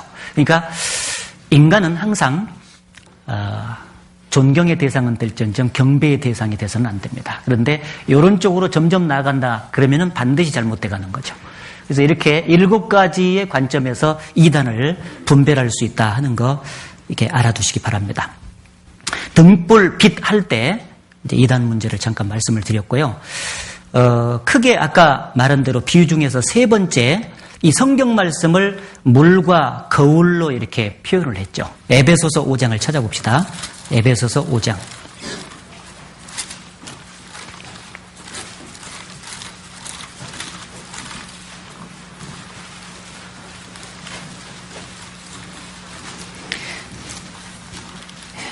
에베소서 5장 26절, 26절을 27절까지 같이 읽겠습니다. 이는 곧 물로 씻어 말씀으로 깨끗하게 하사 거룩하게 하시고 자기 앞에 영광스러운 교회로 세우사 티나 주름 잡힌 것이나 이런 것들이 없이 거룩하고 흠이 없게 하려 하심이니라. 물로 씻어 그랬는데 물로 씻는 것 같이 말씀으로 씻어 그래 돼 있습니다. 그러니까 이 여름에 말이요 막 땀이 나고 뭐 몸이 더러워질 때 있잖아요. 물로 이렇게 씻을 수가 없다면은요, 물이 없다면 얼마나 힘들겠어요, 그렇죠? 마찬가지로 하나님 앞에서 영혼의 때도 구원받은 이후에도 계속 이제 쪄요. 그래서 세상에 나가면 죄는 영원히 이렇게 속죄해줬더라도 삶 속에서 자꾸 오염이 돼요. 그러면 그걸 이제 씻어야 되는데 그 씻는 게 바로 물이거든, 이제 말씀이잖아요. 그래서 말씀을 듣는 가운데 나도 모르는 사이에 특별히 어떤 날은 이제 깨달아지는 것이 좀 없이 앉아있을 때도 있어요. 또 어떤 날은 또 많이 깨달아져요. 그리고 어떤 날은 막 말씀이 자기한테 잘 들어와. 근데 어떤 날은 조금 멍한 상태에서 앉아있을 수도 있어요. 그럼에도 불구하고 그런 반복적인 과정 속에서 내 영혼의 때가 씻어진다, 안 씻어진다? 씻어진다는 거예요. 중요합니다. 말씀만이 우리 영혼의 때를 씻어줘요. 인간의 세상적인 지식은 절대 못 씻어요. 그러니까 이 말씀을 소중히 여겨야 되겠죠. 그리고 거울과 같다 그랬죠. 그래서 거울을 딱 보면은요, 어디 때 묻은 거, 어디가 이제 틀어진 거, 막 이런 거 다 보이잖아요. 근데 그걸 딱 보고 이제 묻어 있으면 닦고 있잖아요. 이제 용모를 단정하기 위해서 어디 틀어진 거 있으면 고치고, 그런 일이 거울이 하잖아요. 근데 야고보서 2장에 보면 그것을 보고 어디가 문제가 있다는 것을 아는데 곧 돌아가서 그것을 잊어버리는 사람이 마치 말씀을 듣고 순종치 않는 사람과 같다. 이제 그런 표현을 했죠. 그래서 말씀은 거울과 같은 특징을 이제 갖기 때문에 정상적으로 기도하는 가운데서 간절히 사모하는 마음으로 이렇게 말씀을 쭉 듣고 있으면은요, 그 말씀을 통해서 자기가 무엇이 문제가 있다는 것이 반드시 깨달아지도록 되어 있습니다. 하나님께서 그걸 깨우쳐 주시죠. 그래서 그걸 고칠 수 있는 동기를 부여해 주는 것이 말씀이에요. 그렇죠? 네. 그래서 그 물과 거울로 이렇게 비유를 해서 이제 말씀을 해 주셨습니다. 그리고 4번째는 이제 이 싸워서 이길 수 있는 무기로 표현을 했죠. 그래서 마태복음 4장 쭉 이제 예수님께서 광야에서 시험을 받으실 때 3가지 마귀가 유혹을 했잖아요. 육신의 정욕과 안목의 정욕과 이생의 자랑을 불러일으켜가지고 넘어지도록 이제 했었는데 예수님께서 계속 말씀을 무기로 삼아가지고 승리를 하시죠. 기록되었을 때로 계속 물리칩니다. 그래서 우리가 거듭난 그리스도인으로서 이 세상에 살아가면서 영적 전쟁을 치러야 되는데 우리의 적이 3가지가 있잖아요.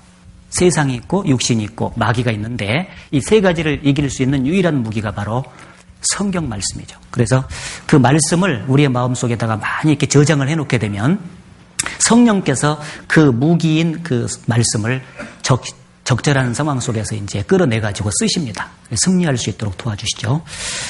그리고 이제 5번째는 수술 도구다 그렇게 돼 있어요. 수술 도구. 히브리서 그 4장에 보면 하나님의 말씀은 살았고 운동력이 있어 좌우의 날선 어떤 검보다도 예리하여 혼과 영과 관절과 골수를 찔러 쪼개기까지 하며 사람의 마음과 뜻을 드러내신다. 이렇게 돼 있잖아요. 수술 도구는 사람의 생명을 이제 주구하는 생명을 살리잖아요. 그런데 이 영적인 수술 도구인 말씀은 이 죽어가는 영혼을 살리죠. 그래서 죽어있는 자들이 하나님의 말씀을 이렇게 들을 때 그 영혼이 살아나잖아요. 거듭나게 해주는 특징을 갖고 있죠. 그래서 말씀이 죄로 인해서 지옥 갈 영혼을 살리는 그런 놀라운 역사를 이제 갖고 있다. 그리고 6번째로 불과 방망이로도 비유를 했죠. 그래서 예레미야 23장에 보게 되면 내 말이 불 같지 아니하냐, 내 말이 방망이 같지 아니하냐, 그런 말씀이죠. 이제 구원을 받고 안 받고를 떠나서요, 세상에 나가서 살면은요, 마음이 대체적으로 점점 차가워져요. 냉랭해집니다. 그런데 말씀 앞에 딱 와서 말씀을 쭉 들으면은 그 말씀이 불과 같은 역할을 하기 때문에요, 하나님 앞에 얼어붙었던 마음들을 녹여주는 특징을 갖죠. 쭉 녹여줘요. 그래서 얼어붙어서 냉랭하던 그 마음을 이제 불을 데펴가지고 이렇게 좀 뜨겁게 만들어줘. 주를 위해서 살고 싶은 열정이 식었는데, 말씀대로 살아야 쓰겄다. 그 마음이 이렇게 쭉 올라온다니까요. 왜냐면, 이렇게 가스렌저를 이렇게 데우듯이 말씀으로 쭉 이렇게 데우는 작업을 주님이 해주시니까. 불. 그리고 방망이. 방망이는 그냥 막 깨트리는 거잖아요. 막 쳐가지고. 하나님 앞에 높아지고 교만했던 그 마음 부분들 있잖아요. 그것들이 말씀을 쭉 들으면은요, 그게 깨져요. 깨닫게 해주고. 그래서 방망이 같은 말씀으로 막 쫙 얘기하면은요, 그 말씀이 때에 따라서 자기가 높아진 부분을 깨닫게 해주고요. 그걸 낮춰주는 특징을 갖죠. 그래서 마음이 부드럽게 만들어주고, 그리고 겸손한 상태로 이렇게 만들어줘서 하나님의 뜻 가운데 살 수 있는 그런 그 계기를 마련해 주는 것이 바로 하나님의 말씀이다. 그런 얘기고요. 그 다음에 채찍과 못으로도 비유를 했는데, 이 말씀 하나 찾아볼까요? 전도서 12장에 기록됐죠. 전도서 12장.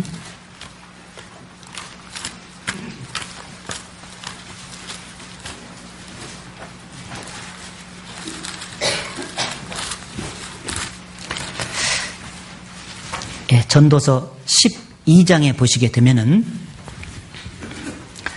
11절에 기록됐죠. 11절을 같이 읽겠습니다. 지혜자의 말씀은 찌르는 채찍 같고 회중의 스승의 말씀은 잘 박힌 목 같으니 다 한 목자에 주신 바니라.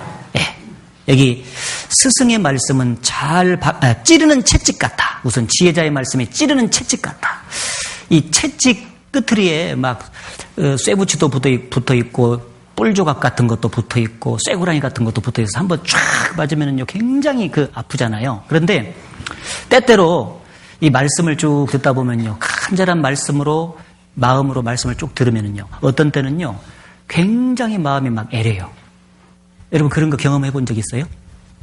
예, 그 말씀이 막 채찍처럼 자기 가슴 속에 막 후려 갈기는 것처럼 느껴져요. 막 그래가지고 특별히 자기가 하나님 앞에서 합당치 못하게 살았던 그 부분들을 책망하시는 듯한 말씀이 들어오게 되면요, 그걸 깨닫고 심히 자책도 되고 때로는 막 눈물도 나고 그렇죠.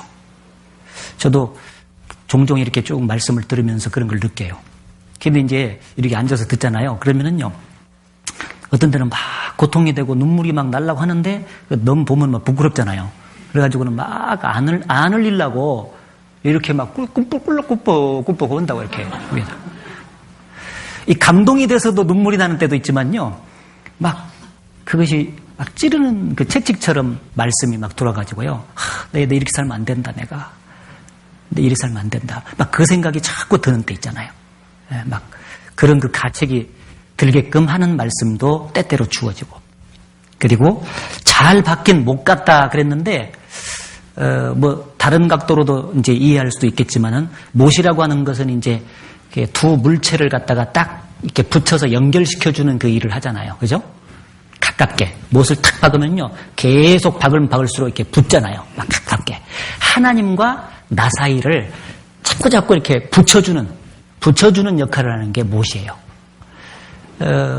자꾸 신앙적으로 이물질들이 많이 낀고 들어오잖아요. 그렇죠? 이제 신앙생활 하다 보면. 그런데 이 가깝게 자꾸 이렇게 밀착시켜주는 역할을 이 못이 하듯이 하나님 말씀이 그렇게 해요. 그래서 말씀이 때때로요, 찌르는 채찍도 되지만 굉장한 위로를 줘요. 자기가 어떤 부분에 대해서 지금 심한 환난과 고난 속에 지금 있어요. 근데 주의 말씀은 나의 곤란 중에 위로라 그런 말씀 있잖아요. 근데 딱 그런 그 환경에 처했는데 그런 환경에 관계되는 말씀이 딱 그날 떨어지는 거예요. 그럼 굉장히 위로가 돼. 주님이 가깝게 느껴져 이렇게. 주님이 내 옆에서 지금 위로를 해주시는구나 막 이렇게 느껴져요. 그래서 그 어려움이 마음속에 막 가득 차서 근심과 걱정과 고통이 있었는데 그것이 한순간에 막 날아가 버리는 거예요. 그렇죠? 그리고 마음속에 평강이 막 물밀듯이 찾아오죠. 주의 법을 사랑하는 자에게 큰 평안이 있으리니 저희에게 장애물이 없으리다. 하나님의 말씀을 통해서 하나님이 가깝게 있다는 것이 느껴지고 그분을 전적으로 신뢰하는 마음이 순간적으로 들자마자 평안이 오면서요. 장애물을 뛰어넘는 거예요. 그렇죠? 장애물이 있긴 있는데 그 힘이 생기니까 그걸 뛰어넘는 거죠. 문제가 안 생기는 거예요. 그래서 잘 박힌 못이라고 하는 것은 하나님과 나 사이를 가깝게 해주고 주님의 임재를 느낄 수 있도록 해준다. 그래서 위로하고 격려해 주시는 주님의 손길을 말씀을 통해서 이제 느낄 수가 있습니다. 그리고 이제 마지막으로 한 가지 비유를 더 말씀이면 씨앗으로도 표현했죠. 씨앗. 예, 그래서 씨 뿌리는 그 비유 마태복음 13장에 기록이 돼 있잖아요.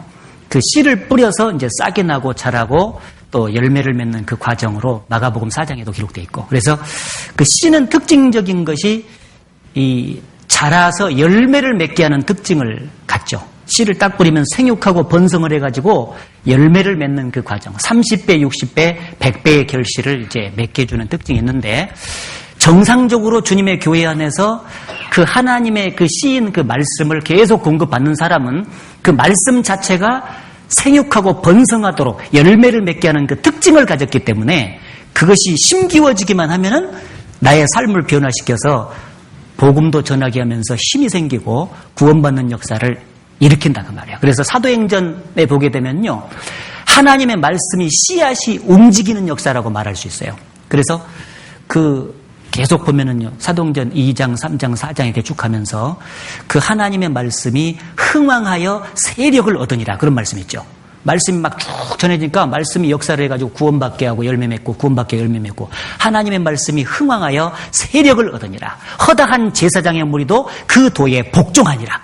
말씀이 역사되니까, 씨앗이니까 그래요. 씨앗은 심겨주면 반드시 생명이 탄생이 되면 자라고 열매를 맺잖아요. 그죠? 그와 마찬가지다. 자, 그래서 이러한 약 8가지의 그 비유로 이제 하나님의 말씀이 어떤 일을 하는가를 이제 보여주셨는데, 그러면 이 말씀을 이제 어떻게 섭취를 해야 될 것이냐, 그 부분을 좀 생각을 해보죠. 섭취를 해야 되는데 그 섭취하는 그 방법이 5가지가 있죠. 그래서 이것을 말씀의 손이라 그렇게 말해요. 따라해주세요. 말씀의 손. 네, 말씀의 손이라고 말하는데, 요거 엄지손가락 이거 빼놓고 요거 제일 먼저 요거 있잖아요. 이 검지손가락이 뭐냐? 읽기예요. 따라서 읽기. 그 다음에 요거 듣기. 그 다음에 요거 암송하기. 요거 새끼손가락 공부하기. 그 다음에 요거 묵상하기. 예, 그래서 요건 마지막으로 묵상인데요. 읽고 듣고 암송하고 공부한 것을 늘 생활 속에서 되새김질하는 게 묵상이에요, 요게. 그래서 요걸 이렇게 4개를 해가지고 딱 모아주면은 요게 묵상이 하나가 딱 해서 하나가 딱 되죠. 예, 그렇게 하는 겁니다. 그러니까 이제 이걸 잊어먹지 말라고. 이 말씀을 섭취하는 그 수단이 5가지가 이렇게 있는 거예요. 읽기, 듣기, 암송하기, 공부하기, 묵상하기. 5가지. 이 방법을 통해서 이제 섭취를 계속 이제 해야만 되는 겁니다. 그래서 무엇보다도 구원을 딱 받자마자 개인적으로 이제 읽어야 되는데 읽기를 이제 잘해야 돼요. 개인적으로 읽어야 되는데,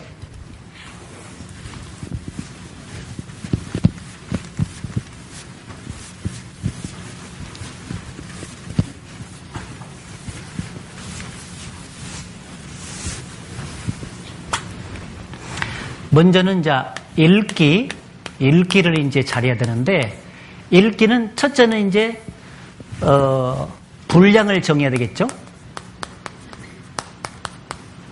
처음 갓 구원받은 사람부터 이제 좀 신앙이 성장된 사람까지 좀 분량이 다양할 수가 있는데 적어도 1년에 1독 정상적인 그리스도인이라면 1년에 한 번은 읽어줘야 돼. 그래서 40명의 기자들에 의해서 기록됐잖아요. 그러니까 40명의 기자들이 그 성령의 감동을 받아가지고 기록하니라고 애썼을 것 아니에요. 그러니까 다 한 번씩은 읽어줘야 안 서운하지. 그렇잖아요.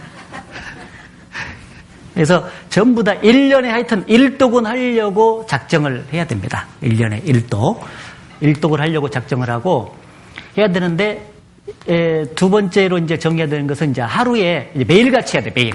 이게 중요해요, 매일. 매일 얼마 정도의 시간을 할애해서 읽어야 될 것이냐, 요것을 정하는 것이 이제 필요한데, 왜 매일 읽어야 되냐면은 양식이니까. 양식을 매일 먹잖아요. 그것처럼 또 이스라엘 백성들이 매일 먹었죠. 매일 만나를 거둬 먹었거든요. 그러니까 이 매일매일 먹는 것은 이것은 선택이 아니라 필수적인 거예요. 어떤 사람은 이걸 선택을 하려고 그래.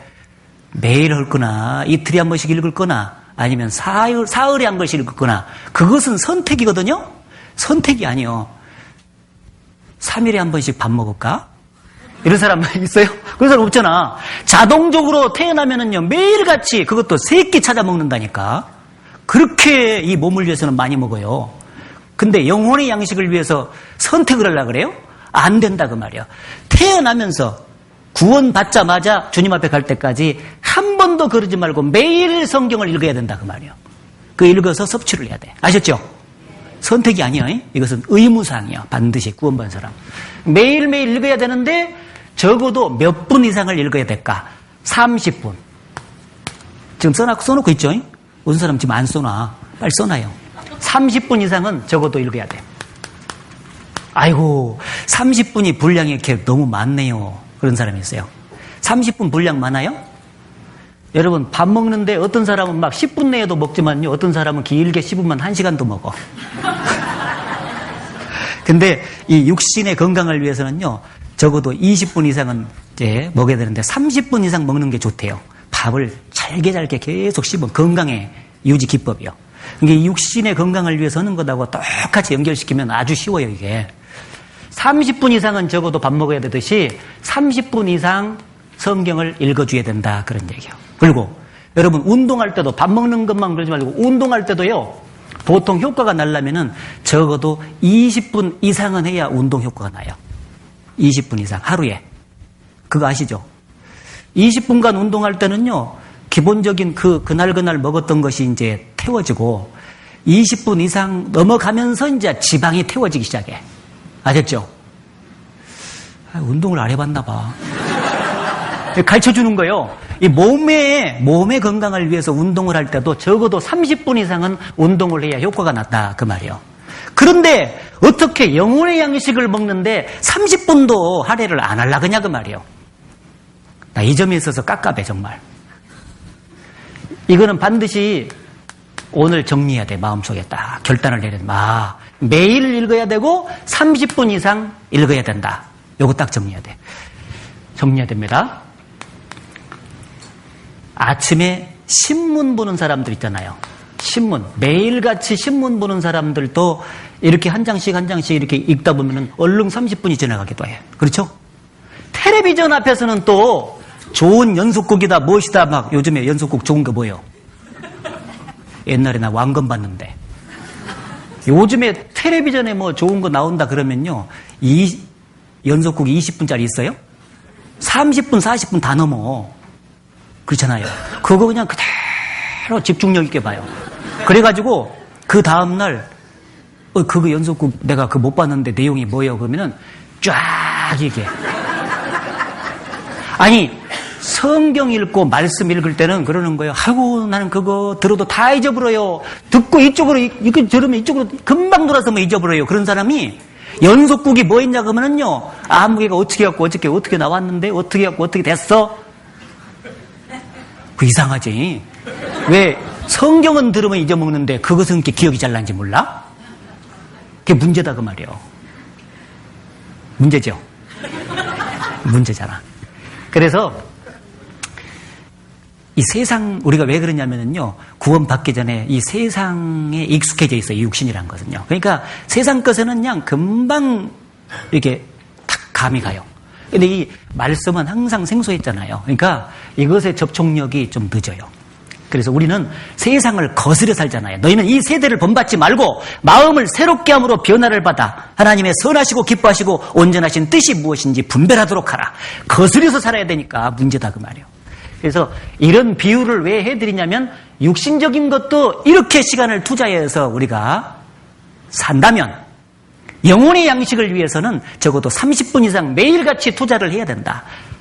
그러면 분량을 해서 1년에 1독을 하려면은요, 하루에 몇 장 정도 읽어야 되냐면은, 제 경우를 얘기하는데, 우리 안사는 성경 읽기표가 이렇게 돼 있어요. 4장을 읽어, 4장.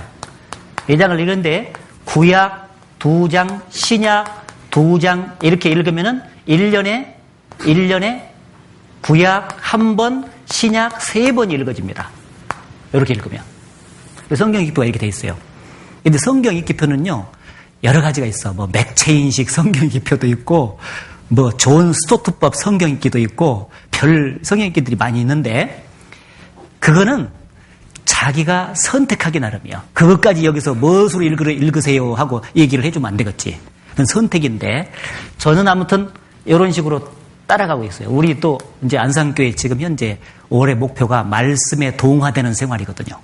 그러니까 성경 읽기하고는 하여튼 계속 체크를 해. 매일같이. 그래서 구약 2번, 신약 2번 읽으면은, 2장씩 읽으면은 1년에 구약 1번, 신약 3번 읽어진다. 그런 얘기인데, 요건 여러분들 스스로 선택하세요. 선택하시되, 다만, 하루 분량을 적어도 4장 정도는 읽어야 되지 않겠냐. 4장을 소리를 내서 또박또박 읽으면 몇 분 걸리냐? 15분 걸립니다. 15분 걸려. 아셨어요? 어떻게 아요? 해봤어, 내가. 해봤어. 15분 걸려. 그러니까 이게 15분짜리 쭉 읽고 나서, 그 다음에 기도도 해야 될 것 아니야, 아침에. 기도 생활도 해야 되니까, 남은 시간 동안에 대개 15분 내지 20분 이렇게 해서 성경 읽기 하고, 나머지 10분 동안에 기도하고, 이렇게 하고 출근을 하든지, 그 다음에 밥을 지으러 들어가든지, 그렇게 해야 된다, 그 말이에요. 이 시간 정도는 분명하게 해야 됩니다. 그래서 이것을 하기로 오늘 결심을 딱 굳히십시오. 결심을. 자, 결심했습니까? 네. 대답했죠? 네. 그러면 이제 이 결심을 실행을 해야 돼요. 정말이에요. 오늘 뭐 말씀이 하는 역할 막 이런 거 많이 있는데 그런 것보다도 제일 중요한 게 이거 내가 읽겠다는 거 있잖아요. 매일같이 분명하게 읽겠다. 이것을 선언을 하고 이제 시작을 해야 됩니다. 성경의 기표를 정해가지고요, 시작을 쭉 해야 돼요. 그래서, 요렇게 이제 쭉 읽는데, 언제 읽는 게 좋냐? 그것도 중요하잖아요. 언제 이 말씀을 읽고 이렇게 좀 묵상하는 게 좋냐? 근데 되게 아침이 좋아요. 사람마다 좀 다릅니다. 그런데 성경에 보면은 전부 다 거의 대부분 아침에 많이 하나님의 말씀을 이제 읽고 또 기도하는 특징을 이제 가졌습니다. 아침에 많이 이제 읽어주는 게 필요한데,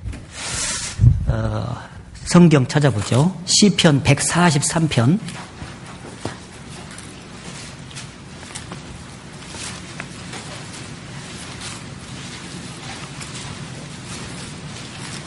시편 143편에 8절 보세요. 143편 8절 같이 읽습니다. 아침에 나로 주의 인자한 말씀을 듣게 하소서. 내가 주를 의뢰함이니이다. 나의 다닐 길을 알게 하소서. 내가 내 영혼을 주께 받음이니이다. 예, 여기 아침에 나로 주의 인자한 말씀을 듣게 하소서. 읽는다는 것은 그 속에서 하나님의 음성을 듣는 작업이죠. 그리고 어떻게 오늘 행할 길을 알게 하소서. 그게 나의 다닐 길을 알게 하소서. 그날 하나님께서 그 본문의 말씀을 통해서 직접 자기에게 하시는 말씀이 있다 그거예요. 무슨 말인지 아시겠죠? 그래서 그 간절한 기대감을 가지고 하나님의 말씀을 이제 대해야 되는 거예요. 들어야 되는 것입니다.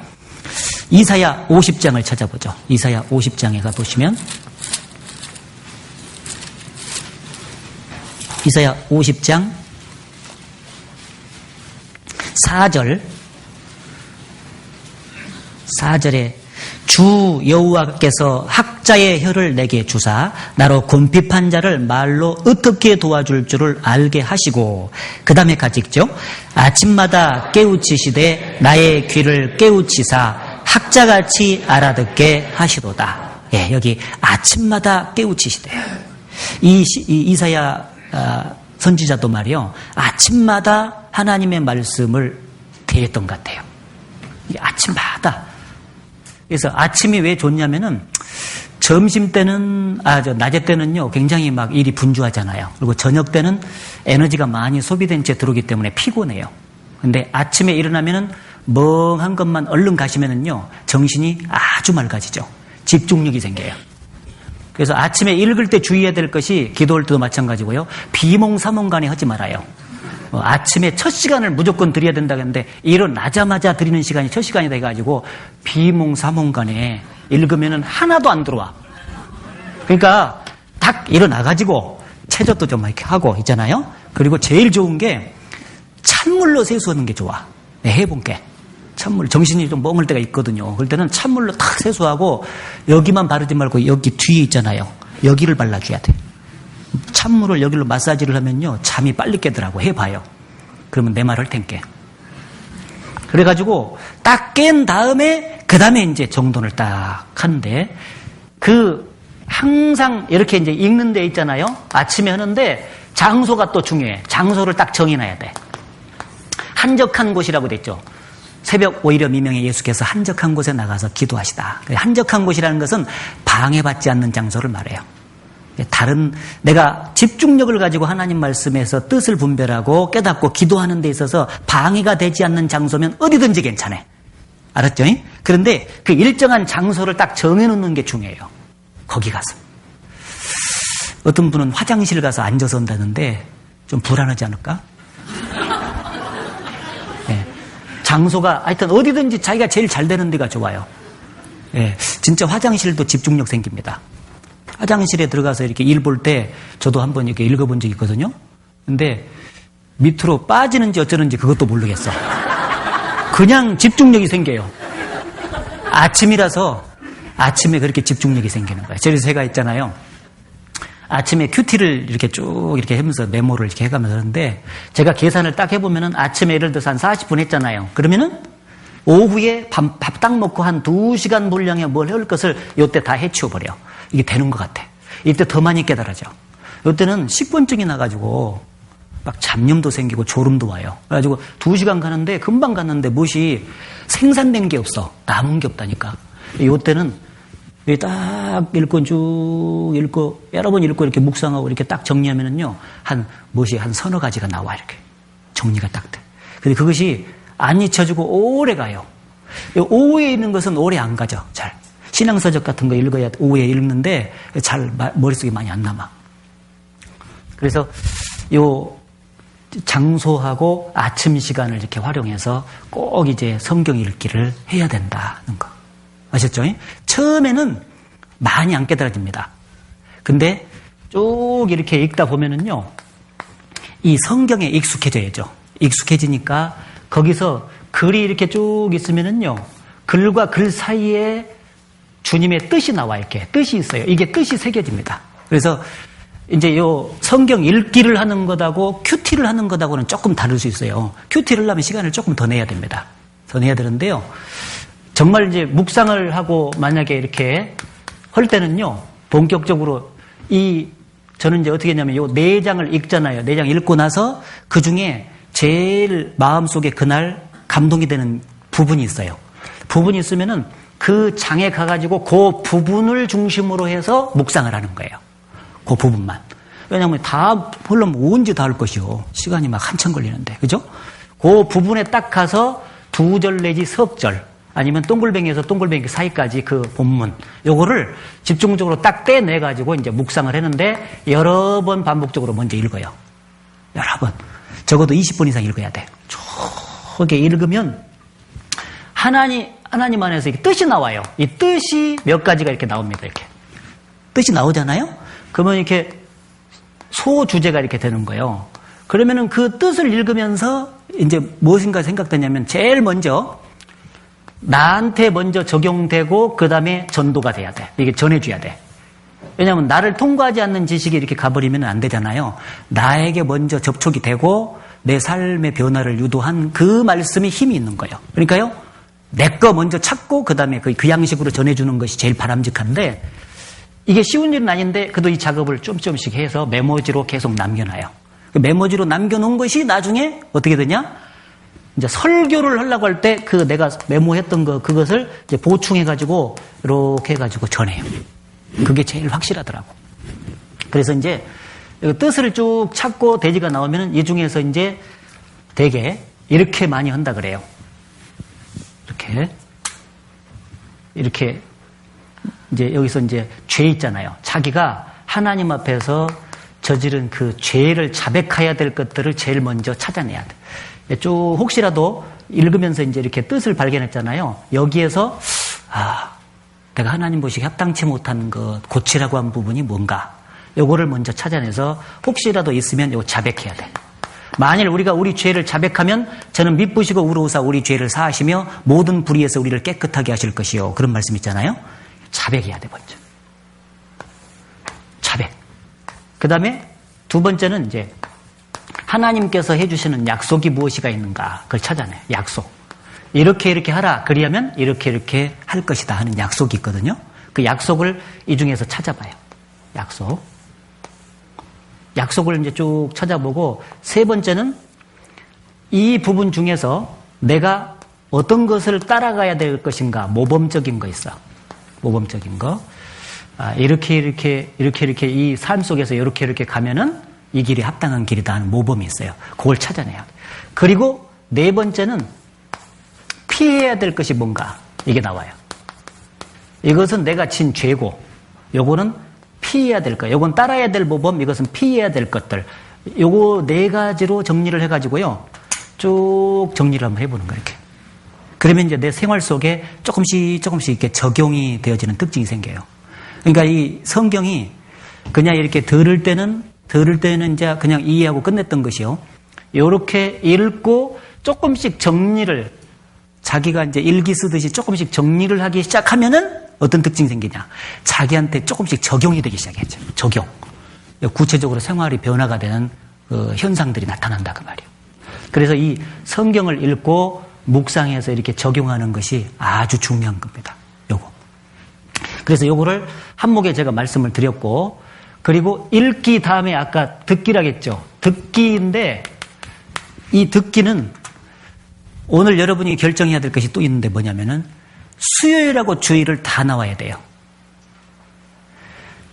예를 들어서 수요일 날 조금 직장 생활이든가 이런 것 때문에 좀 늦었다. 늦으면 늦어도 나와야 돼. 알았죠? 뒤에 20분이라도 들어야 돼. 왜 내가 이런 얘기를 해드리냐면요. 저는 항상 듣기 할 때는 그 옛날 생각, 그냥 군대 생활 생각나요. 직장 생활 생각나는데, 직장에서 제가 쌍방울 회사 다녔는데, 그 쌍방울 회사에서 방배동까지, 쌍방울 회사에서 7시 반에 끝나면 방배동 이쪽에 교회 오면 한 8시 반 이렇게 돼요. 그러면 뒤에 말씀 한 30분 내지 40분 들을 때가 많아. 그리고 어떤 때는 더 늦어가지고 20분 들을 때도 많아. 그런데 놀라운 것은요, 1시간 반을 다 들어야 그것이 다 자기 것이 되는 게 아니에요. 간절한 마음으로 전철을 타고 가면서 늦어도 가는 그 마음이 얼마나 하나님 보시기에 이쁘겠어요. 이뻐요, 안 이뻐요? 되게 이쁘지. 그러니까요, 그 마음 속에 은혜를 이렇게 주시는 거예요. 꼭 요 아이가 하나님 보실 때 그 말이죠. 이 아이가 와가지고 말씀 들을 때 필요한 것을 남겨놓는 거예요. 그래가지고는 그때 딱 앉자마자 듣자마자 그걸 쫙 주시는 거예요. 이렇게 양식 삼아서. 그러니까 수요일 날을 맨날 빠져버린 사람하고, 나는 늦어서 안 돼. 그래서 아예 마음속에서 포기하는 사람이 있어요. 그래서 맨날 빠지는 사람하고 수요일 날을 52주를 계속해서 듣는 사람하고 차이 나겠어요, 안 나겠어요? 이건 말도 못하게 차이 나. 가랑비에 옷 젖는다는 옛말이 있어요. 가랑비만 내려도 옷이 젖는데 말씀을 들으면 얼마나 영혼이 젖어버리냐 그 말이에요. 52번간 젖어가지고 이런 말씀에 아까 다양한 비유가 유익이 자기한테 되기 시작하는데 52주 안 들은 사람하고 신앙생활이 같겠냐 그 말이에요. 안 같아요 절대. 그러니까 되게 보면은 주일날만 나오는 사람이 있고 수요일까지 같이 나오는 사람이 있는데 내가 보니까 그러더라고. 수요일까지 다 나온 사람이 구역교제도 참석하더라고. 다는 아닌데 평균적으로 그래. 구역 모임에 참석하는 숫자하고 수요일날 참석하는 숫자하고 어지간 비슷해. 다른 교회는 어쩐가 모르겠어. 근데 우리 교회 보니까 그러더라고. 이게 수요일날까지 참석을 하는 사람이 교제 안에서 산다 그 말이야. 교제 안에서 사는 사람은 반드시 수요일날을 어려워도 참석을 하려고 노력을 하더라 그 말이야. 중간에 빼먹지 말아야 돼요. 그래서 제가 군대 생활할 때도 이 테이프가 이렇게 배달이 되는데 수요일 것이 배달이 돼가지고 한 토요일 정도 오고요. 주일 것이 화요일 정도 와요. 그러면 이제 말씀을 쭉 들으면요. 아이, 군대 생활할 때 무슨 특별한 죄 진 것도 없는 것 같은데요. 말씀을 쭉 들으면 한 30분간 들으면 내가 굉장히 좀 탁해져 있다는 느낌이 들어. 그러면서 말씀 쭉 들으면서요. 순화가 돼. 마음이. 그래가지고 세상으로 향했던 마음이 자꾸 주님께 이렇게 하는 것이 느껴져요. 말씀 들으면서 그게 느껴지더라고. 제가 그걸 여러 번 느꼈습니다. 테이프로 그때는 들었는데 카세트로. 그래서 이 수요일 주일날 말씀 듣기가 중요한 거예요. 읽기를 통해서 많이 못 깨달았던 것을 듣기를 하게 되면은 성경 지식이 체계화되면서 소화된 것이 나와서 들어지니까 빨리 깨달아져요. 이해가 잘 때. 그렇죠? 그러니까 이 듣기 작업을 계속해야 된다. 주일은 기본적으로 안 나오는 사람이 없으니까 말씀드릴 필요가 없고 수요일을 다 나와야 돼요. 결심했습니까? 이 듣는다는 것은 그렇게 순종하겠다는 전제를 가지고 와서 항상 듣는 거예요. 그거 잊지 말아야 됩니다. 듣는다는 것은 순종을 전제로 지금 듣는 거예요. 그래서 수요일 날 어려움이 있어도 반드시 나와서 말씀을 듣는 사람이 신앙이 성장한다. 그런 얘기예요. 읽기, 듣기, 그 다음에 암송하기. 주의 말씀을 내 마음에 두었나이다. 암송. 그래서 암송은 지금 저기 성경 기표에 항상 나오죠. 지난주, 이번 주, 다음 주. 우선 그것만이라도 꾸준히 이렇게 나가시고요. 요 읽기 하는 사람들은요. 그날 마음속에 제일 다가온 말씀이 있어요. 짧은 말씀이라도 그거를 이 요만한 그 성경 암송 카드 있잖아요. 요걸 많이 잘라놓는 게 좋아. 많이 잘라놔가지고요. 읽는데 옆에 놔둬가지고 그거를 이제 그 중에 감동이 된 것을 여기다 써요. 요절 쓰고 내용 쓰고 요절 쓰고 똑같이. 그래가지고는 요거를 이제 자꾸 모아갖고 암송 지갑 같은 게 있으면 갖고 다니고 저 같은 경우는 그냥 여기다 넣거든요. 여기다 넣어서 쭉 갖고 다니면서 이제 순간순간 빼서 보는 거죠. 그래서 암송을 자꾸 하는 거예요. 나이가 들으면 자꾸 잊어먹거든요. 그러니까 그럴수록 더 반복해서 외워야 돼요. 이 암송이 치매 예방에 굉장히 도움을 준다는 거 아시죠? 연세 많이 들수록 암송해야 될까 안 될까요? 예, 연세 많이 드신 분들은 암송을 많이 해야 돼요. 잊어먹은다고 하는데 그것이 좀 핑계인 것 같아요. 왜냐하면 우리 안산의 그 어떤 할머니 같은 경우는요. 야고보서를 다 외. 1장 1절부터 끝장까지 다 외. 저도 못 외잖아요. 근데 어떻게 할머니가 야고보서를 다 외까? 78세신데. 이야, 나 그거 놀랬다니까요. 그거는 계속 했다는 얘기야. 시도 때도 없이. 그러니까 되더라고. 반드시 돼요. 그래서 암송하고 그 다음에 공부하고 그러겠는데 이제 신앙이 성장되면서 진짜 이제 공부를 좀 해야 되겠다 하시는 분들은 이제 성경 공부 방법이 주제별로 공부하는 방법이 있고 그 다음에 책별로 창세기, 출애굽기, 레위기, 민수기, 신명기 이렇게 책별 공부가 있고 그 다음에 인물별 공부가 있고 그 다음에 네 번째는 이제 교리적으로 조직신학적으로 이런 측면에서 지나치적으로 했군요. 교리적으로 이렇게 공부하는 이렇게 방법이 있습니다. 근데 이것을 도우는 책자들이 이렇게 있어요. 책자들이 이렇게 있으니까 이런 책을 이제 전도인들에게 이제 추천받아가지고 하나씩 이제 사가지고 그걸 토대로 해서 조금씩 이제 공부를 해보는 게 제일 좋은데, 이 주제별은 말입니다. 이 주일날 설교, 수요일날 설교 있죠. 이런 설교할 때 쭉 이렇게 이 노트를 가지고 메모를 하면서 듣는 훈련을 이렇게 쭉 하시는 분들은요, 요거 주제별 되게 많이 알아요. 그 많이 나오잖아요. 그죠? 예, 계속 반복적으로 이렇게 메모를 하면서 쭉 듣는 사람이 있어요. 그런 분들은 정리가 잘 되도록 되어 있다고. 그래서 이런 책자들을 소개를 받아가지고 이제 공부를 하면 되겠다 싶습니다. 자, 이제 그 마지막으로 이제 말씀을 대할 때의 그 자세에 대해서 조금 이제 공부를 좀 하겠는데, 우선은 이 말씀을 대할 때는요, 기도 없이는 말씀이 잘 안 깨달아지도록 되어 있습니다. 첫째. 그러니까 기도를 간절히 해야 될 필요성이 있는데, 이사야 29장을 찾아보시죠. 이사야 29장.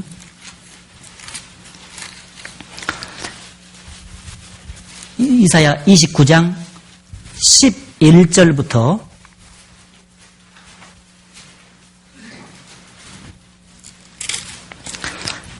11절부터 12절까지 같이 읽어보겠습니다. 그러므로 모든 묵시가 너희에게는 마치 봉한 책의 말이라. 그것을 유식한 자에게 주며 이르기를 그대에게 청하노니 이를 읽으라 하면 대답하기를 봉하였으니 못하겠노라 할 것이요. 또 무식한 자에게 주며 이르기를 그대에게 청하노니 이를 읽으라 하면 대답하기를 나는 무식하다 할 것이니라. 예. 유식한 자나 무식한 자나 공이 이 성경에 대해서 좀 알려달라 이렇게 하면은요, 그것이 봉하였으니 나는 못하겠노라 이렇게 말했죠. 봉했다는 것은요, 하나님께서 성령의 도우심이 아니면은 안 깨달아지도록 해놨다 그 말이에요. 그래서 반드시 이 성경은 성령께서 이렇게 조명을 해주시고 깨닫게 해주셔야만이 깨달을 수가 있기 때문에, 이 성경을 딱 읽거나 듣거나 뭐 공부하든지 무슨 어떤 방법으로 섭취를 할 때 딱 성경을 대할 때는요, 맨 먼저 기도가 필수적이요. 하나님이여 내 눈을 열어 주의 법에 기이한 것을 보게 하소서. 시편 119편에 있는 그 시편 기자의 기도대로 기도가 반드시 필요하다는 거. 그런데 이 말씀을 들으러 오신 분들요, 수요일날 주일날 보면은 집에서 간절히 이렇게 기도, 하나님 오늘 제게 직접 저에게 내려주실 말씀이 무엇입니까?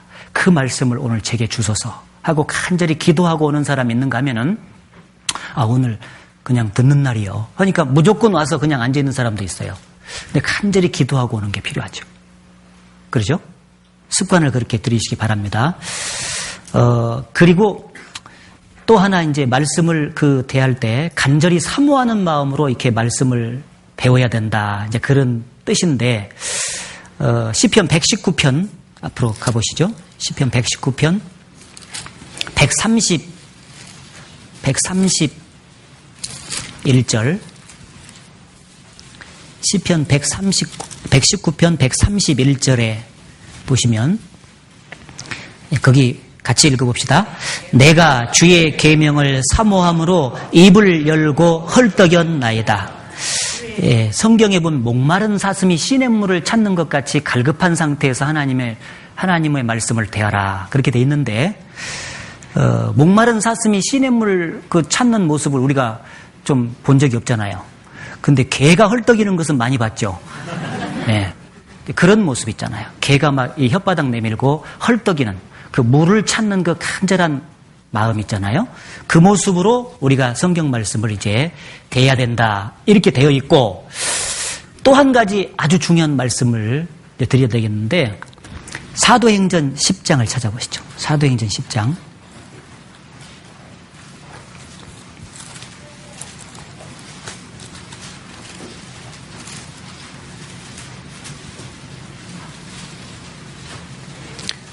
사도행전 10장 33절.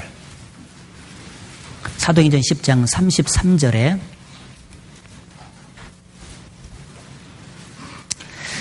같이 읽겠습니다. 내가 곧 당신에게 사람을 보내었더니 오셨으니 잘하였나이다. 이제 우리는 주께서 당신에게 명하신 모든 것을 듣고자 하여 다 하나님 앞에 있나이다. 예, 이 고넬료가 베드로를 청했습니다. 말씀을 듣기 위해서. 복음의 말씀을 듣고 이제 고넬료 가정이 구원을 이후에 받았는데 그 고넬료의 마음 자세, 고넬료와 그 집에 있는 사람의 마음 자세가 아주 합당한 자세가 있는데 그 뭐냐? 이제 우리는 주께서 당신에게 명하신 모든 것을 듣고자 하여 다 하나님 앞에 있나이다. 지금 베드로 앞에 있는데 하나님 앞에 있다고 얘기를 한 거예요. 하나님의 말씀을 들을 때 사람의 말로 받지 않냐고 하나님의 말씀으로 받으니 진실로 그러하다. 그런 말씀이 있는데 사람이 대언을 하지만은요, 하나님 앞에서 하나님이 직접 하시는 말씀으로 들어야 돼요. 그래야 마음속에 긴장감이 생기고 그리고 그 말씀을 순종해야 되겠다는 아주 그 간절한 태도가 생기는 거거든요. 그런데 참 제가 쭉 보면은요, 이 말씀을 듣는 것을 하나님 앞에서 듣는다 이렇게 생각을 하잖아요. 그러면 하나님이 직접 이 자리에 계시는 거잖아요. 지금 눈에 안 보여도 하나님이 이 앞에서 지금 말씀을 하는 거거든요. 그런데 어떤 사람들은 보면은요, 항상 어떤 사람은 지각을 해. 이 주일날이나 뭐 수요일날은 뭐 따질 필요가 없고요. 주일날은 좀 핑계할 수 없는 게 우리 주일 집회 시간이 11시잖아요. 그럼 10시 한 45분이나 50분부터 시작을 하는데 그때도 늦는 사람이 있는데 대개 보면은 늦는 사람이 늦어요. 지각하는 사람. 그러면 사람이 지금 말씀을 한다고 생각하니까 늦는 거거든요. 하나님이 직접 지금 여기서 오셔서 대기하고 지금 말씀을 하시려고 한다. 그러면은 늦는 사람이 있을까요? 없을까요? 진짜 그렇거든요. 근데 늦는 사람이 있다고 항상. 그리고 하나님이 말씀을 하는데 조는 사람이 있어. 하나님이 말씀을 하는데 조는 사람들이 있더라고. 물론 육신적인 피로 가운데서요, 깜빡깜빡 조는 경우가 있을 수 있어요. 그것은 이해를 하는데 어떤 사람은 항상 조는 사람이 있어요. 그 사람은 진짜 문제예요. 제가 안산에서는 그 얘기하면요, 그분한테 직접 얘기하는가 싶어가지고 얘기 안 했는데 여기서 얘기하는데 한 사람이 있어요. 그분이 처음에 그런 용접 일을 하니까요, 눈이 이렇게 피로해가지고 감는다 그러더라고. 그래서 난 그런갑다 했어요. 근데 제가 쭉 말씀을 하면서 가끔씩 쳐다봤거든요. 근데 눈이 이렇게 감으면 이렇게 가만히 있으면서 이렇게 들어야 되는데 이렇게 하더라고. 그게 눈 아파서 그런 게 아니더라고. 하나님 앞에서 듣는데 사람들이 졸아. 야, 그런 일이 있어요. 그거 안 되죠. 그 강사가 누구냐가 중요한 게 아니에요. 하나님이 그날 그 사람을 예를 들어서 주일이든지 수요일날 보내줬으면은요, 하나님이 보내준 거거든요. 그 입을 통해서 뭔가는 각 개인에게 말씀하실 것이 있어. 뭔가는. 그런데 그날 조는 사람이 있다 그 말이에요. 그러면 자기 것이 안 되잖아요. 하나님 앞에 있는데 왜 졸아? 정신 바짝 차리고 들어야 되거든요. 그게 지금 이제 문제다 생각되고요. 어떤 분은요, 자꾸 들락날락해. 들락날락거리는 사람이 있다고. 그것도 참 문제예요. 아니, 지금 하나님이 여기서 지금 말씀하고 있다면은요, 지금 이 몸도 있잖아요. 제대로 가누지를 못할 것 같아. 막 쫙 긴장감 있게 들어야 될 텐데, 집중력 있게 지금 들어도 말씀이 어떤 경우는 지나가 버린 경우가 많은데, 그렇게 자주 들락날락해가지고 언제 말씀이 들어갈까 모르겠어. 들락날락 하는 사람이 꼭 들락날락. 그리고 나갈 수 있는 타임을 딱 봐가지고 언제 나가냐면 성경 찾을 때 나가. 성경 찾을 때 들어오는 것은 이해가 되는데 성경 찾을 때 나가는 사람은 이해가 안 되더라니까. 1시간 반 동안 확실하게 들어야지. 그리고 교회마다 좀 달라요. 어떤 교회는 광고가 끝날 때까지 안 열어서요. 참 습관이 잘 든 교회죠. 그렇죠? 그런데 어떤 교회는요, 이렇게 설교할 때도 자꾸 들락날락한 사람도 많고, 광고 시간에 또 얼마나 떠들어대는지, 광고 시간까지가 집회 시간이잖아요.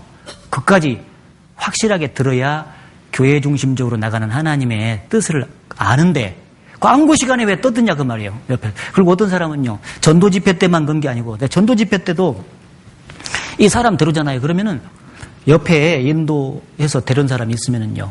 자기가 앞에 보고 이렇게 들으면 되고 찾을 때만 이렇게 찾아오면 되잖아요. 근데 어떤 사람은요. 이렇게 팍 보고 있어요. 잘 듣나 안 듣나 감시하는 거예요. 아니 그래가지고 이 사람이 얼마나 신경 쓰이겠어요. 한번 생각해봐. 겁나갔잖아. 네? 내가 그거 봤다니까. 뒤에서 제가 어느 날 들었는데요. 딱 보니까 옆을 보고 있더라고요. 저 자매님 좀 앞에 좀 봤으면 좋겠는데 나중에 말해줬는데요. 못 믿어서 그런 것도 있는데 주일날 말씀 이 사람이 구원 받았다고 한 그 다음에도 그러더라고. 습관이 그렇게 붙었어요. 그리고 어떤 분은 앉아 있으면서 하품을 더 크게 해. 안산에 그 할머니 하나 있어요. 내가 거기서 얘기를 해야 되는데 거기서는 차마 얘기를 못 하겠어요. 자기들하고 또 했다고 할까 봐서. 그런데 여기 오니까 내가 누가 그런지는 모르잖아요. 혹시라도 있으면 고치시라 그 말이에요. 자세가 또 막 삐딱하니 어떤 사람 앉아있는 사람이 있어요. 이렇게. 바깥으로 드러난 그 모습 자체가요. 마음 자세를 그대로 대변해 주는 거예요. 그게 흘러나오는 거예요. 그래서 말씀 듣는 자세가 좋아야 돼요. 정말입니다. 하나님 앞에서 우리가 다 있다는 사실을 이제 잊지 말고 집중력을 가지고 쭉 이렇게 해줘야 돼요. 들어줘야 됩니다. 여기 지금 안동교회는 들락날락 하는 사람 없죠? 네. 정확히 들어줘야 됩니다. 그래서 하나님 앞에 있나이다 하는 그 간절한 태도로 이렇게 드려야 되고 또 이 말씀이 그 말씀을 대할 때는요. 아까도 말했지만은요. 말씀만 듣고 가서는 안 되고 형제 자매들과 교회와 운명을 같이 하면서 말씀을 드려야 돼요. 이게 이제 행동으로 옮기는 신앙이 뒷받침이 돼야 말씀도 계속 깨달아지지. 말씀만 듣고 왔다 갔다 하면 그 이후에 잘 안 깨달아져요. 있는 것도 빼앗아요. 그래서 있는 자는 더 받아서 풍족하게 되고 없는 자는 있는 것까지 빼앗기리라. 그 말씀이 뭔 말이냐면 그 말씀을 들었는데 하나를 듣더라도 순종하려고 노력하고 실제로 순종하는 사람은 더 순종할 수 있도록 힘도 주시고 영육간의 축복을 해주시는데 들었는데 순종을 안 해요. 안 움직여. 그리고 계속 말씀만 듣고 왔다 갔다 하고 교제에도 참석도 않고 교제 안에서 봉사를 같이 하자고 해도 넘일처럼 생각하고 이렇게 하면은요 말씀 들었던 것도 다 까먹어버리는 거예요. 자기 것이 안 됩니다. 그래서 이 성경을 대할 때 순종을 딱 같이 해야 되겠다는 마음 자세를 딱 굳히고 듣는 거예요. 아까 그랬죠. 순종을 전제로 말씀을 듣는 거예요. 그러니까 오늘 들었던 내용들은 전부 다 여러분이 순종해야 될 내용들입니다. 순종을 안 하면 아무 소용이 없죠. 근데 문제가 뭐냐면은 어떤 것은 순종하고 싶은 생각이 들고 어떤 것은 순종하고 싶은 마음이 안 들어요. 마지막 구절을 하나 찾아보죠. 예레미야 42장. 예레미야 42장. 예레미야 42장에 6절을 같이 읽어보겠습니다. 우리가 당신을 우리 하나님 여호와께로 보내면 그의 목소리가 우리에게 좋고 좋지 아니함을 물론하고 청종하려 함이라. 우리가 우리 하나님 여호와의 목소리를 청종하면 우리에게 복이 있으리이다. 여기 그 목소리가 우리에게 좋고 좋지 아니함을 물론하고 청종하려 함이라. 이 태도가 맞다 그 말이에요. 가려서 자기에게 좀 마음에 드는 말씀은 순종하고 자기가 좀 마음에 안 든다 그러면 불순종하고 이러면은 사울의 신앙이 될 가능성이 부분적인 순종밖에 안 하면요 사울 신앙이 되기 쉽습니다. 그래서 온전하게 다 자기 육신적으로 좀 싫어도 말이요 하나님 앞에서 습관적으로 순종하려는 그 태도를 갖는 것이 합당하다 그런 생각이 듭니다. 잠깐 기도하겠습니다. 자비로우신 하나님 아버지, 오늘부터 4일간에 걸쳐서 생활 집회를 마련해 주신 것을 감사드립니다. 오늘 특별히 하나님과의 관계에 있어서 말씀이 어떤 유익이 있고 또 말씀을 어떻게 섭취하며 어떤 자세로 받아야 될 것인지를 생각해 보았습니다. 하나님께서 각 사람에게 나누어 주신 대로 마음속에 새기고 실제로 삶 속에서 순종하는 삶을 살아갈 수 있도록 인도해 주시옵소서. 이 하나님의 말씀을 이 세상 그 무엇보다도 가장 귀하게 마음속에 새길 수 있도록, 그리고 말씀을 따라서 하나님과 운명을 같이 하면서 살아갈 수 있도록 인도하시고 도와주시옵소서.